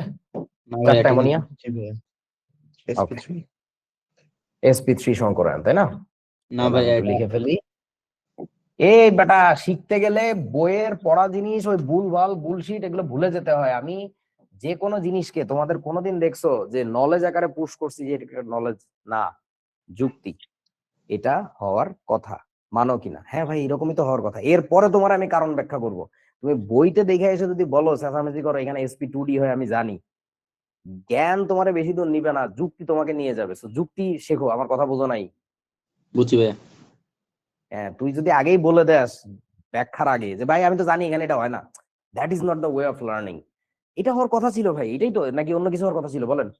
না ভাই, এটাই এটাই ঠিক আছে। এই বাকিরা বলবি তো? ও গাধাটা একা একা বলতেছে কথা, বুঝছস কিনা আমার কথা? এটাই তো হওয়ার এটা হওয়ার কথা। কথা ছিল তো। এটাই হওয়ার হ্যাঁ, এটাই কিন্তু এখানে কথা। ব্যতিক্রম হয়। কেন ব্যতিক্রম হয় সে জানার আগ্রহটা নিজের মধ্যে সৃষ্টি হতে হবে। বইতে পড়ে এসে মুখস্থ পানি ছাড়লে জ্ঞানী বলবে না মানুষ, বলবে চ্যাট জিপিটি মারা লোক। ওই যে দেখো না, আমি কোন একটা পোস্ট দিলে এসে চ্যাট জিপিটি করে রেফারেন্স নিয়ে আসে, এত নাম্বার হাদিস এটা পাইছে, মুখস্থ কথা, ওর মাথা কাজ করে না। আচ্ছা, এখন ঘটনা হচ্ছে এখানে একটু ব্যতিক্রম ঘটনা ঘটতে দেখা যায়। সেই ব্যতিক্রম ঘটনাটা কি সেটা একটু শোনো। এইখানে আমরা এটা হইতে দেখি না, আমরা কি দেখি সেটা একটু নিচে লিখি। এই উপরের যে ব্যাপারটা, এটা হচ্ছে হবার কথা ছিল,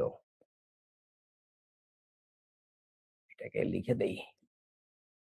এটা হবার কথা। হবার কথা, কিন্তু হয় না। কি হয়? হয় কি এই জায়গায়, হয় কি এই জায়গায়, সেটা হলো দেখো, এই জিনিসটা একটা এস অরবিটালে ঢুকছে, দুইটা পি অরবিটালে ঢোকে, কিন্তু এইটাকে যদি আমরা এখানে ঢুকাই তাহলে এটা সংকরায়ন হবে sp3 এবং তখন এটার আকৃতি হবে চতুস্তলকীয়, 3 ডিমেনশনাল। বাট ইন রিয়ালিটি আমরা স্পেকট্রোস্কোপিতে টের পাই যে এটা শেপটা এরকম না, এটা শেপটা হচ্ছে স্কোয়ার প্লেনার, একটা তলের উপরে, সমতলের উপরে। সমতলীয় যেহেতু বর্গাকার। সমতলের উপরে, সমতলীয় বর্গাকার, তখন আমাদের বলতে বাধ্য হইতে হয়, সিদ্ধান্ত চেঞ্জ করতে বাধ্য হইতে হয় যে তলের উপরের কোনো একটা ঘটনা ঘটছে এবং সেটার একমাত্র সমাধান হচ্ছে এইখানকার অ্যামোনিয়াটাকে ফেলে দিয়ে, কি করা বলেন তো? সমতলীয় বর্গাকার আকৃতি হয় কোন সংকরণে আপনারা দেখছিলেন, মনে আছে? sp2d sp2d।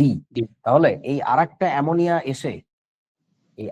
অ্যামোনিয়া এসে কোথায় প্রবেশ করে বলতো? একটা পি অরবিটালকে ফাঁকা রেখেই একটা ডি অরবিটালে প্রবেশ করে। যদি জিজ্ঞাসা করো কেন করে, তার উত্তর আমি জানা তো দূরে থাক, কোনো বিজ্ঞানীর কাছে এখনো পরিষ্কার না। বাট আমরা এটা বলবো, কেন বলবো? কারণ প্রকৃতিতে দেখতে পাচ্ছি সেইভাবে সমতলীয় বর্গাকার আকারে থাকে। ও ঘনা আমি বুঝছি ভাই। ভাই এখানে ফেল একটা। টু হ্যাঁ? হবে ভাই, sp3 সরি, লিখছি না। sp3 হবে না, sp2d হবে, এই আর কি। তো এটা হইতে দেখা যায়, this is the way nature has created. এখন এটা নিয়ে একটা বিতর্ক ছিল আমাদের আমলের বইগুলাতে। তখন বাজারে বই ছিল দুইটা, হাজারি স্যারের আর কবির স্যারের, মানে বিখ্যাত বইয়ের মধ্যে আর কি। আর কেউ কোনো বই নর্মালি মানুষ পড়তো না। ভালো বইও ছিল, আরো মিস্ত্রি স্যারের বই ছিল, আরো বই ছিল আর কি। মহির মুস্তারিন, তানভীর হাসিনার একটা বই ছিল। হাসিনা মানে শেখ হাসিনা না। তো তাদের মধ্যে হাজারি স্যার আর কবি স্যারের বই যেহেতু সবাই পড়তো, তো এখানে কবি স্যারের বইতে আর একটা জিনিস দেখানো ছিল। সেই জিনিসটা হচ্ছে এই ইলেকট্রনটা কোন একটা অজানা অদৃশ্য কারণে এটা চলে যায় নাকি ওই বাইরে এইখানে। তখন এই জিনিসগুলো ভিতরে ঢুকে আসলে তখন কি সংকরণ হইতো বলেন তো? এখান থেকে শুরু হইতো, D dsp2 S dsp2 P থেকে নিত দুইটা, সরি ওইখানে চলে যাইতো না, ওই ইলেকট্রনটা চলে যাইতো হচ্ছে এই যে এই সাদা ইলেকট্রন যেটা, বুঝছো তো, সাদাটা চলে আসতো এই জায়গায়, এটা দেখাইছিল আর কি তারা। তখন সংকরণ হইতো কি ডিএসপি2। তো এখন মজার ব্যাপার হচ্ছে এইটার আবার ভালো করে ডিবাঙ্কিং করছিল হাজারি স্যারের বইতে। সেখানে সুন্দর করে লিখে দিয়েছিল কিছু কিছু লেখকের বই। কিছু কিছু লেখক মানে কি? বাজারে বই কবি স্যার। আছেই মূলত দুইটা, হাজারি আর কবির। তো হাজারি স্যারের বইতে যদি বলে কিছু কিছু লেখক, তার মানে সরাসরি কবির। কিছু কিছু লেখকের বইয়ে এই ধরনের অবাস্তব সংকরণ দেখানো হয়েছে।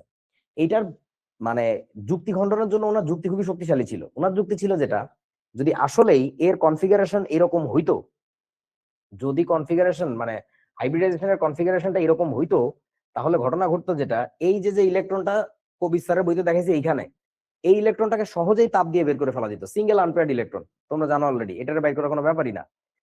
যদি এই যৌগকে তাপ দিলে সহজে ইলেকট্রনটা চলে যেত, তখন দেখা যেত একটা বিশেষ আয়নের সৃষ্টি হয়েছে যেটার নাম হচ্ছে কপার 3+। বাট ইতিহাসের কোথাও এখনো পর্যন্ত এই আয়নটা সৃষ্টি করা যায় নাই। এই যৌগ উত্তপ্ত করে তো দূরে থাক, এটা করেও হয় না। তো যেহেতু হয় না, তার মানে আমরা বুঝতে পারতেছি ইলেকট্রন বাইরে থাকে না, ইলেকট্রন ভিতরেই থাকে। তোমরা কি বুঝছো আমার কথা বন্ধুরা? হ্যাঁ বুঝছি। যুক্তিটা তো এখনকার তোমরা যারা আসো বাজিয়ে গেছো যে তোমাদের বইগুলোতে আর বিতর্ক করে না, তারাও মেনে নিছে যে হ্যাঁ আসলে জিনিসটা sp2d হবে। সো ওই কবি স্যারের মতামত অনুযায়ী তখন সংকরানটা হইতে হচ্ছে dsp2। মানে প্রথম দিকে বললে দেখো মানে ডিনাই করা যাইতো না, কারণ dsp2 এর জন্য আকৃতি যায়, sp2d এর জন্য কিন্তু আকৃতি তাই। আপনাদের যদি একটু বোধগম্যতায় আসে, বোঝেন নাই ব্যাপারটা? হ্যাঁ ভাই বুঝছি।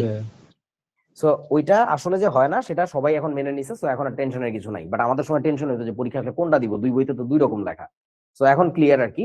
তো এইটা এখন ফাঁকা রাখে কেন? এখানে dsp2 আছে, হ্যাঁ, হাজারি স্যারের এখানে এখনো dsp2 লিখছে, আমি দেখছিলাম।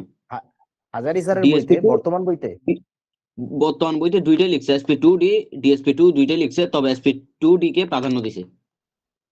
ওই দুইটা ওই গাজা, তো গাজা খেয়ে বই লেখে বাচ্চা কাচ্চা দিয়ে, কি আর বলবো। যাই হোক, হয়েছে আর কি, বাদ দাও।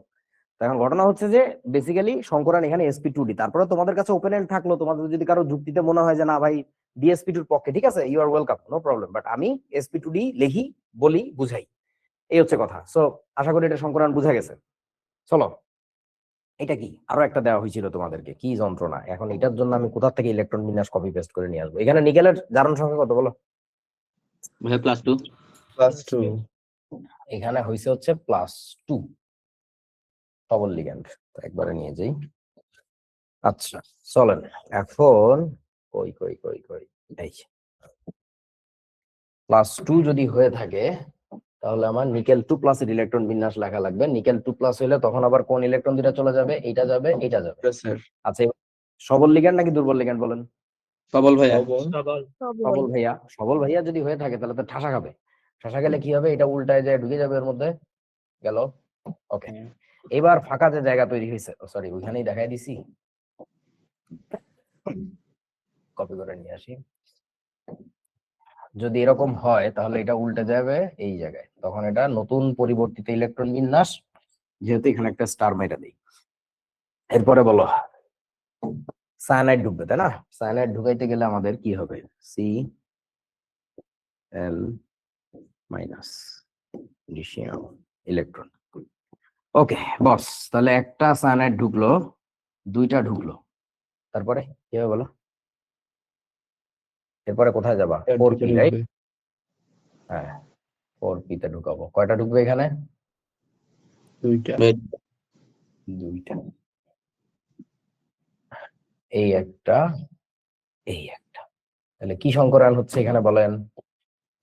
DsP2। DsP2। কি আকৃতি কেমন হবে এটার? ভাইয়া সমতলীয় বর্গাকার। এটাও সমতলীয় বর্গাকার, স্কোয়ার প্লেনার, সমতলীয় বর্গাকার। আচ্ছা তো এখন এটাও সমতলীয় বর্গাকার হইতে দেখা যায়। তাহলে সংকরায়ন বের করতে পারছি তো এখন, নাকি পারি নাই? আসছি ভাইয়া। ওকে পারছি, কিন্তু এবার সব সমস্যার কিন্তু সমাধান হয় নাই, আমাদের প্রথম থেকে আবার একটু দেখে আসতে হবে। প্রথম কথা হচ্ছে, বলো আমাকে একটু বলো, এই যে দুইটা সংকরায়ন, একটা হচ্ছে D2sp3 আর একটা হচ্ছে দেখো sp3d2, what is the difference? পার্থক্যটা বোঝো। আগে কি শিখছো? শুধুমাত্র আকারে পার্থক্য, আকৃতিতে না। এখন আরেকটু গভীর ভাবে শোনো, কোনটার আকার বড় কোনটার আকার ছোট হবে এটা একটু আমাদের বের করতে পারা লাগবে। বলেন বলেন কি বলা যায়, কোনটার আকার বড় হবে? sp3d2 আকার। আচ্ছা পার্থক্যটা একটু বুঝাই। দেখো যখন তোমার কাছে sp3d2 হয়, এই ডিটার একটা বিশেষ নাম আছে। sp3d2 যেটা এইখানে যে ডিটা আছে, এই ডিটাকে আমরা বলবো হচ্ছে, এটা হলো আউটার ডি অরবিটাল। আশা করি কিছু বোঝো নাই। বুঝছি ভাইয়া, বাইরে Outer D orbital। বাইরে বোঝা যাবে এই বাইরের D শক্তি এর স্তরের অবস্থানটা diameter। বাইরের দিকে, এবং আরো মজার ব্যাপার হচ্ছে sp3টা যে অরবিটালের, মানে যে শক্তি স্তরের, ওই ডিটাও না ওই শক্তি স্তরে। একটু খেয়াল করে দেখো, বোঝো নাই কথাটা? জি ভাইয়া। এই এস পি এবং ডি এই তিনটাই একই শক্তি স্তরের। এবার চলেন আমরা একটু দেখে আসি D2sp3। এই D2sp3 যে ডিটা, এই ডিটা কি বলতো? Inner D orbital. ইনার। এইটাকে আমরা বলবো ইনার ডি অরবিটাল। এই বুঝতেছিস তো ইনার ডি আর আউটার ডি কেন বলতেছি? জি ভাইয়া। জি ভাইয়া। এই ডিটা দেখ ভিতরের দিকে অবস্থিত, বাইরের দিকে আরো অন্যান্য ইলেকট্রন আছে, কিন্তু আগেরটার ক্ষেত্রে কি হয়েছিল? ওই ডিটাই বাইরে অবস্থিত, বাকি সব ইলেকট্রন ভিতরে। তো এটাকে এই জন্য বলে আউটার ডি, আউটসাইড ডি। আর এটাকে বলা হচ্ছে ইনসাইড ডি, মানে ইনার ডি। এটা গেল। তারপরের ব্যাপারটা একটু খেয়াল করো, সেটা হচ্ছে এই ডিটা যে শক্তি স্তরের, এটা কোন শক্তি স্তরের দেখো তো? nth শেলের যদি হয়ে থাকে, nth শেলের যদি হয়ে থাকে, এই এস আর এই পি কি nth শেলের? একটু তাকায় দেখেন তো, এটা কিন্তু n+1 শেলের। সো ডিফারেন্স আছে কিন্তু এখানে, ম্যাজিক আছে। এখন তোমাদের কি মনে হয় আসলে, মানে এখানে একটা ব্যাপার খেয়াল করো, এই sp3 পার্টটা কিন্তু কমন দোনো জায়গায়, বুঝো নাই? হ্যাঁ ভাইয়া। এইটার যে sp3 4s 4p, এইটার যে sp3 অংশটা ওইটাও কিন্তু 4s 4p। এটা দেখো 4s, এটা 3d, এটা হচ্ছে 4p, এটা হচ্ছে 4d। ওইখানে কি অবস্থা? এটা হচ্ছে 3d 4s, এটা হচ্ছে 4p। 4d তো হিসাব নাই। তাহলে দেখেন sp3 কিন্তু দুইটাই 4s, 4th শেলের, বুঝছিস কি? কিন্তু গ্যাঞ্জাম হচ্ছে ডিটাকে নিয়ে। এখন তোমাদের সব বলে দিছি আমি, তোমাদের এখন বলতে পারা উচিত, সেই জিনিসটা হচ্ছে কি বলতে পারা উচিত? সেটা হলো, তোমরা একটু আমাকে বলো এখন, কোনটার আকার বড়? n+1 শেলটা। sp3d2। sp3d2 শেপের কথা যদি বলো তাহলে sp3d2 আর D2sp3 হ্যাঁ D2sp3 এই দুইটা শেপ কেমন বলেন? একই ভাইয়া ভাইয়া। এক্সট্রা প্ল্যানার এই দুইটা শেপ হচ্ছে একই। এটা কি আপনারা বুঝেছেন নাকি বোঝেন না এখনো? ভাইয়া জি আচ্ছা, ভাইয়া, আচ্ছা, আচ্ছা। বুঝছি। শেপ একই হবে। এইবার যদি তুমি সাইজের আলোচনায় আসো, সাইজ বলো আমাকে, সাইজের আলোচনায় কি অবস্থা, কে বড় আর কে ছোট, এইটা বলিতে পারিতেই হইবে। এটা বলিতে না পারিলে একটু আর বড়। D2 ও ভাইয়া। আচ্ছা আমাকে একটু বলেন, এইটা বড় sp3d2 বড়, এটার পক্ষে কে কে নিজেদের নাম বলেন, খালি মাইক অন করে বলেন আমি এটার পক্ষে, নাম বলেন। মুহসিন। আরাফ ভাইয়া। আর কেউ না? D2sp3 বড় কার কার মতে? কারোর সাহস নাই, অশিক্ষিতের দল। দেখো অনেক সুবিধাবাদী আছে ভাইয়া, হুম তাই বলে নাই। এটাই চুপ করি থাকে, দোনো পক্ষের ইয়া নিবে, এই ভোট দিবি, ভোট না দিলে বিপদ, তোরা দিবি মানে আব্বা আম্মুকে বলবি দিতে যাও, চুপ করি থাকে যে যাক একটা জিতুক আমি সুবিধা। আচ্ছা আকার বড় বেসিক্যালি এই চান্দুর, এটার কেন বলো তো? ওই যে ভাইয়া n+1 নাম্বার শেল ওই জন্য এটা হচ্ছে বাইরের outer শেলের, shell এর বাইরের ওটা এই শেল বড় sp3 থাকে। যে শেলের ওই sp3 কিন্তু একই শেলের, শেলের ক্যাচাল হ্যাঁ হইতেছে, এইটা তো আউটার ডি, এটা আউটার ডি মানে কিন্তু n+1 শেলের, বুঝছেন? হ্যাঁ ভাইয়া বুঝছি ভাইয়া আর এইটা যেটা, এটা কিন্তু ইনার ডি, ইনার ডি মানে কি বলেন তো? এন N শেলের, shell, আর ওরা N চান্দু হইতে পারে shell-এর। n+1। হ্যাঁ ভাইয়া তোরা কি বুঝছিস আমার কথা আসলে? বুঝছি ভাইয়া জি ভাইয়া। এই আমি একটু ভুল বলছি রে, কি বলতে বললাম। ঠিকই তো আছে ভাইয়া। না ভাইয়া ঠিকই আছে তো।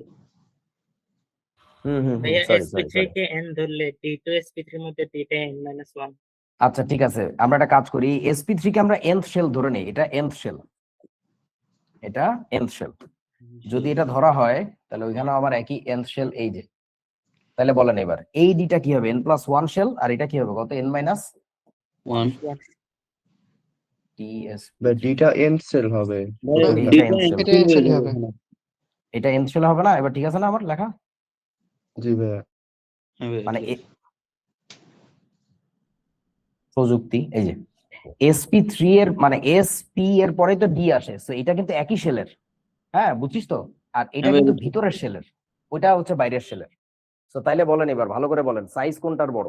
এটার বড় হবে না নাকি হ্যাঁ ওটার ভাইয়া বড়? কোনটা? জি ভাইয়া, এইটার সাইজ বড় হবে। প্রথমটা sp3d2। হ্যাঁ, তো এখন বলো তো প্রকৃতিতে কোনটা, মানে দুইটার জন্য তো অষ্টতলকীয় হয়, এখন আরো গভীরে যাচ্ছি, কোন অষ্টতলক বেশি স্থিতিশীল?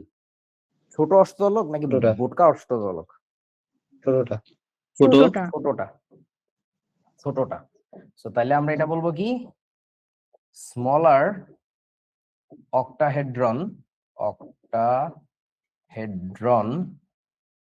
is more stable। ছোটখাটো হইলে ওইখানে মানে ঝামেলা হয় কম আর কি, অরবিটাল গুলো সুন্দর গুছানো থাকে, সো যার ফলে প্রকৃতি সবসময় প্রেফার করে D2sp3 আর sp3d2, এই দুইটার মধ্যে যেটা করা পসিবল, মানে যদি কখনো এমন হয় দুইটাই করা পসিবল, তখন সে এটাকে বেশি প্রেফার করে, D2sp3। তোমরা বোঝো নাই? নিউক্লিয়াসের কাছে থাকে বলে জি ভাইয়া, এইটা দিয়ে তাহলে একটু n জোরে মিলের বলবি মাহি, ওইগুলা। তোর কোনো কথা বুঝি না, আবার বল কি? ওই যে নিউক্লিয়াসের কাছে থাকে বলে স্টেবল হয়। হ্যাঁ, নিউক্লিয়াসের কাছে থাকে বলতে কি, মানে ধরো তোমার কন্ট্রোল ভালো থাকে, পোলারাইজিবিলিটি কমে যায়, বুঝেছো? ইলেকট্রন ক্লাউডের যে বিকৃতি সেগুলো কম হয় আর কি, যার যেখানে থাকার কথা সেটাকে কন্ট্রোলে রাখতে পারে, বুঝছেন?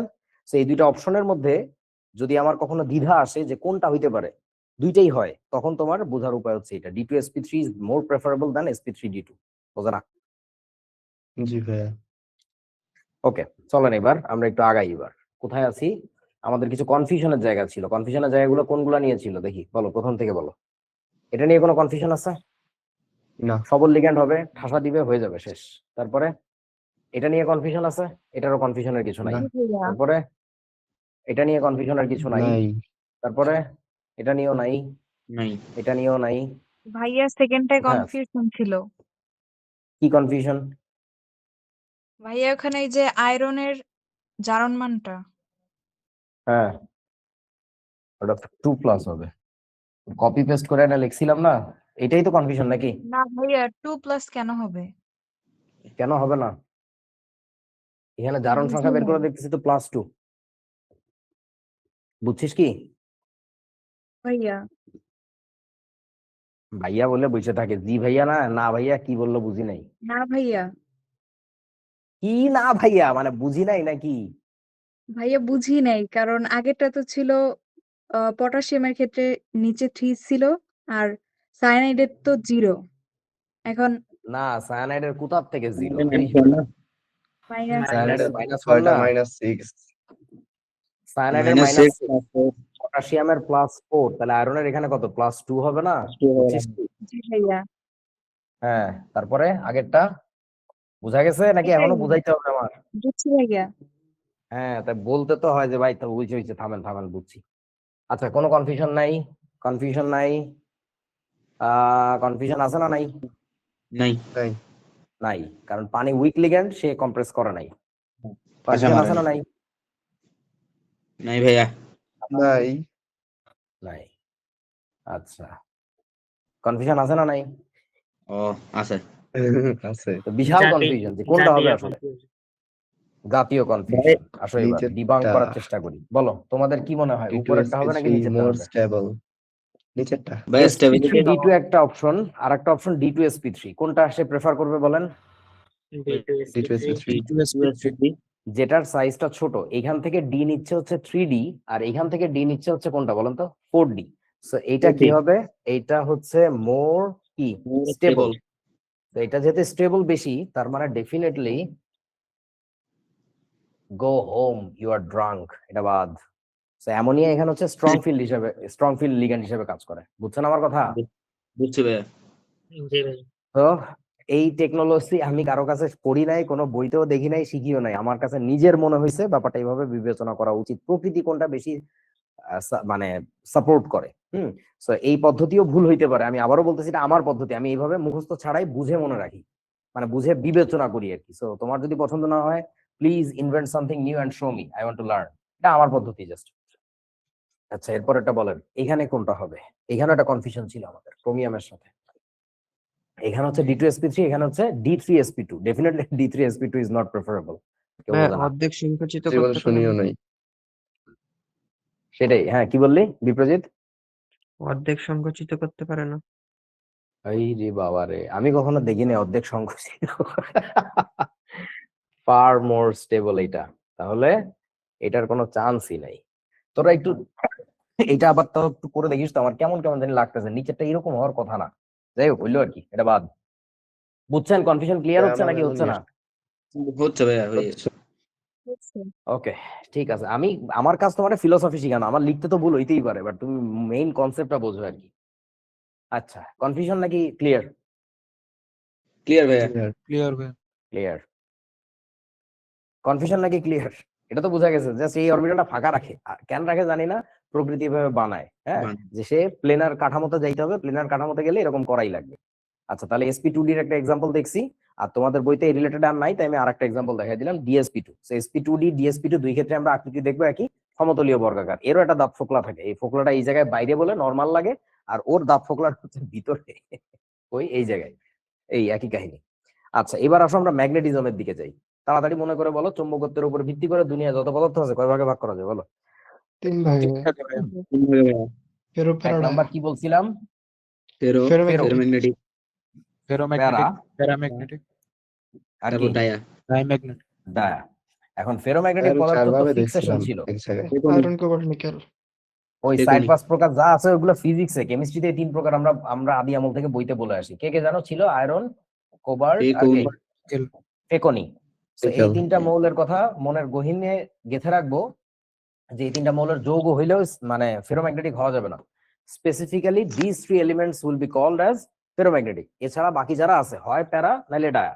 সো নরমালি কি বলে প্যারাম্যাগনেটিক পদার্থ কারা হয় বলো তো? অযুগ্ম ওই lone ইলেকট্রন electron থাকলে হবে। ইলেকট্রন থাকে।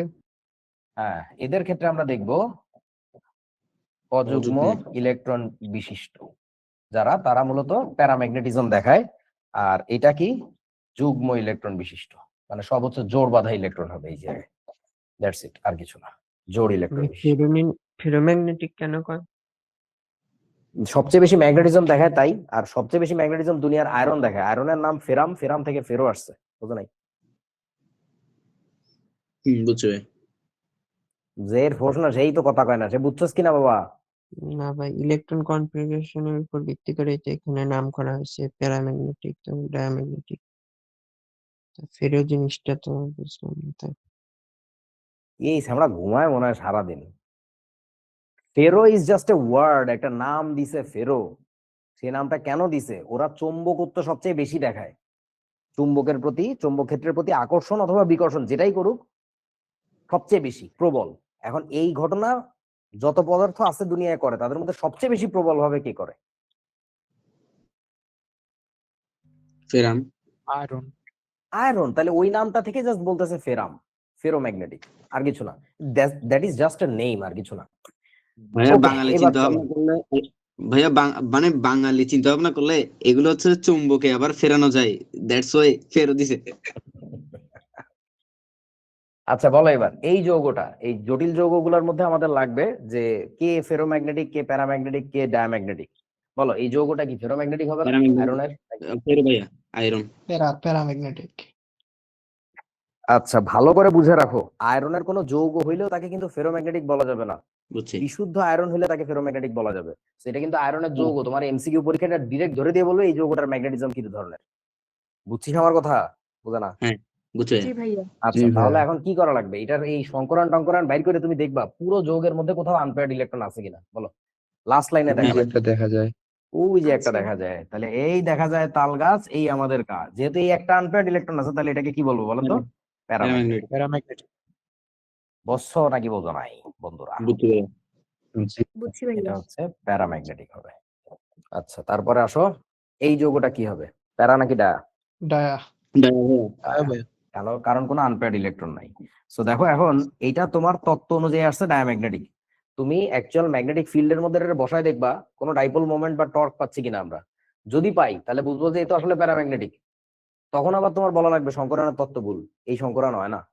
তোরা কি বুঝছো বিজ্ঞানীরা কেমনে ক্রস চেক করে ব্যাক এন্ড ফোর্থ? জি ভাইয়া। জি ভাইয়া। ওকে তারপরে বলেন এটা কি ফেরো প্যারা নাকি ডায়া? ফেরো তো হওয়ার চান্স নাই, কারণ ডায়া। নিকেলের যৌগ এটা।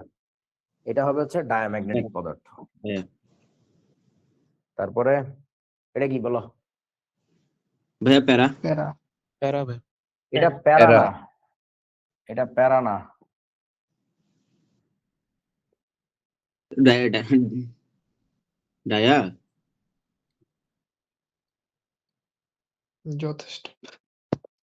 আচ্ছা প্যারা, ঠিক আছে ভাইয়া।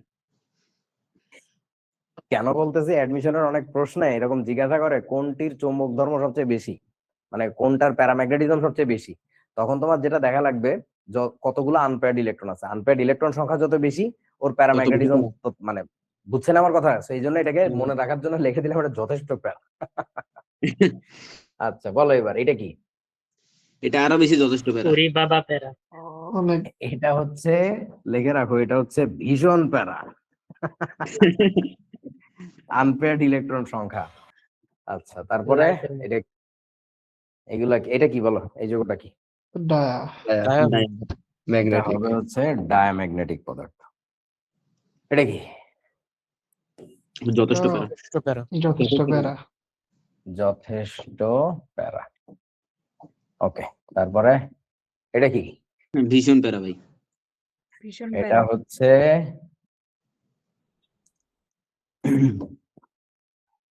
পুরি বাবা প্যারা। এই ঠিক আছে। আয়রন থাকার কারণে এর ম্যাগনেটিক ফিল্ড টর্ক আরো বেশি হয়। আচ্ছা তারপরে বলো এই চান্দু কি? প্যারা না ডায়া? প্যারা। প্যারা। এটা হচ্ছে প্যারা। সো আমরা শিখে ফেললাম এটা কি। এটা হচ্ছে ডায়া। এই যে দেখো লেখা আছে জটিল আয়নের ইলেকট্রন বিন্যাসে। জটিল আয়নের ইলেকট্রন বিন্যাস মানে কি? প্রথম লাইনটা নাকি নিচের লাইনটা বলেন তো? নিচের লাইনটা। নিচের লাইনটা। নিচের লাইনটা। এটা যদি অযুগ্ম ইলেকট্রন থাকে তাহলে প্যারাচুম্বকীয় হবে, আর যদি অযুগ্ম ইলেকট্রন না থাকে তাহলে কি হয়ে যাবে? ডায়া চুম্বক। প্যারাচুম্বকীয় হয়ে যাবে। এইটাই মনে রাখা লাগে। এটা বেসিক্যালি এমএফটির মূল কথা, ম্যাগনেটিক ফিল্ড থিওরি, যেটা নাম লিখে দিছিলাম। তো দেখতে পাচ্ছ আমরা একটু সিএফটি থেকে লিগ্যান্ডের আইডিয়া নিচ্ছি যে স্ট্রং ফিল্ড লিগ্যান্ড নাকি উইক ফিল্ড লিগ্যান্ড। হ্যাঁ, আবার এলএফটির কিছু আইডিয়া কাজে লাগাচ্ছি, এমএফটির কিছু আইডিয়া। মানে ওই থিওরি গুলো আলাদা করে শেখার কোনো দরকার নেই ইন্টারমিডিয়েটে, ওটা শেখানো সম্ভবও না। আমি তোমাদের আরো কিছু জিনিস দেখাই দিচ্ছি, দেখবা এগুলো বাংলায় আমি ট্রান্সলেট করতে পারি নাই।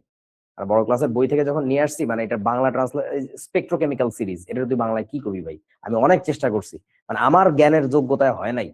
তোরা একটু চেষ্টা করিস যে স্পেকট্রোকেমিক্যাল সিরিজের বাংলা কি বলা যায়। সো জিনিসগুলো আসলে একটু অন্য লেভেলে, তোমাদের দরকার নাই, বাট যেখান থেকে যতটুকু দরকার দেখাইলাম। আচ্ছা, জটিলায়ন রঙিন হবার কারণ, আজকে তো অলরেডি 11:30 বাজে, আজকে আর এই টপিকে যাচ্ছি না। তবে আজকের ক্লাস অনেক বেশি লম্বা ছিল, অনেকগুলা, কেবল অর্ধেকেও যাই নাই আমি, অনেক কিছু নিয়ে আসছি আর কি। ঠিক আছে, সো তোমাদেরকে আমি স্লাইডটা ধরে দিয়ে দেই, তোমরা একটু দেখো। এখানে এই যে জাস্ট রঙিন হবার কারণটাই লাস্ট আলোচনা আমাদের। এই যে তারপরে হচ্ছে তোমাদের এই কোশ্চেন আছে এখানে অনেকগুলা, বোর্ডের টোর্ডের হাবিজাবি কোশ্চেন। তোমরা একটু এগুলো দেখে দেখো যে কোনটা কোনটা সলভ করতে পারো, কোনটা কোনটা পারো না। আমার কথা বুঝছেন বন্ধুগণ? বোঝা না? হ্যাঁ ভাই। জি ভাই। তো জি চ্যাপ্টার ভাইয়া। যেহেতু একেবারে শেষের পথে, আগামী ক্লাসে হয়তো আমাদের ক্লাস শেষ হয়ে যাবে, অথবা আর লাগলে আর একটা লেকচার দিব তোমাদের সমস্যাটা সলভ করার জন্য। তো তোমরা এগুলো দেখো যে বোর্ডের কি কি প্রশ্ন আসছে, রিটেন হোক, এমসিকিউ আছে এইখানে অনেক কিছু। ওকে, ভাইয়া স্পেকট্রোকেমিক্যাল সিরিজকে বর্ণ রাসায়নিক ধারা এরকম বলা যাবে? আচ্ছা, সুন্দর, গুড ট্রাই, ভালোই হয়েছে, খারাপ না। আমি অন্তত এই বর্ণ শব্দটাতে যেতে পারি না, আমি খালি বর্ণালী নিয়ে ঘুরছি আর কি। ভালো আইডিয়া, খুবই ভালো আইডিয়া। একটু লিখে পাঠাইস তো, গ্রুপে আলোচনা করিস। আলোচনা অনেক কিছু বের হয়, একজনের মাথা থেকে কিছু বের হবে না। একজন বললে ওই ছোট একটা আইডিয়া নিয়ে আরেকজন হয়তো আরেকটু বেটার কিছু করবে আর কি। Very good. ঠিক আছে। ওকে, সো ঠিক আচ্ছা আছে, ভাইয়া। আপনাদের সাথে কথা হবে 5 তারিখে ইনশাল্লাহ আবার। হ্যাঁ বলো। ভাইয়া মনন একাডেমির হোয়াটসঅ্যাপে মেসেজ দিছিলাম যে ওই ব্যাপারে অ্যাক্সেস দেওয়ার জন্য আর কি। ও, ওইগুলো রিপ্লাই পাবা, মানে একসাথে অনেকে নক দেয় তো। এই যে এত দিনে আমাদের 999 জনের এনরোলমেন্ট হয়েছে, আজকে আমাদের দুপুরে স্ক্রিনশট দেখাইলো আর কি। সো মেলা মানুষ তো, মানে যে কয়জনই আছে আলহামদুলিল্লাহ, আমরা শুকরিয়া করি। সো মানুষ কম, এই জন্য করতে একটু সময় লাগে, দিবে না, সমস্যা নেই, জাস্ট জানায় রাখ।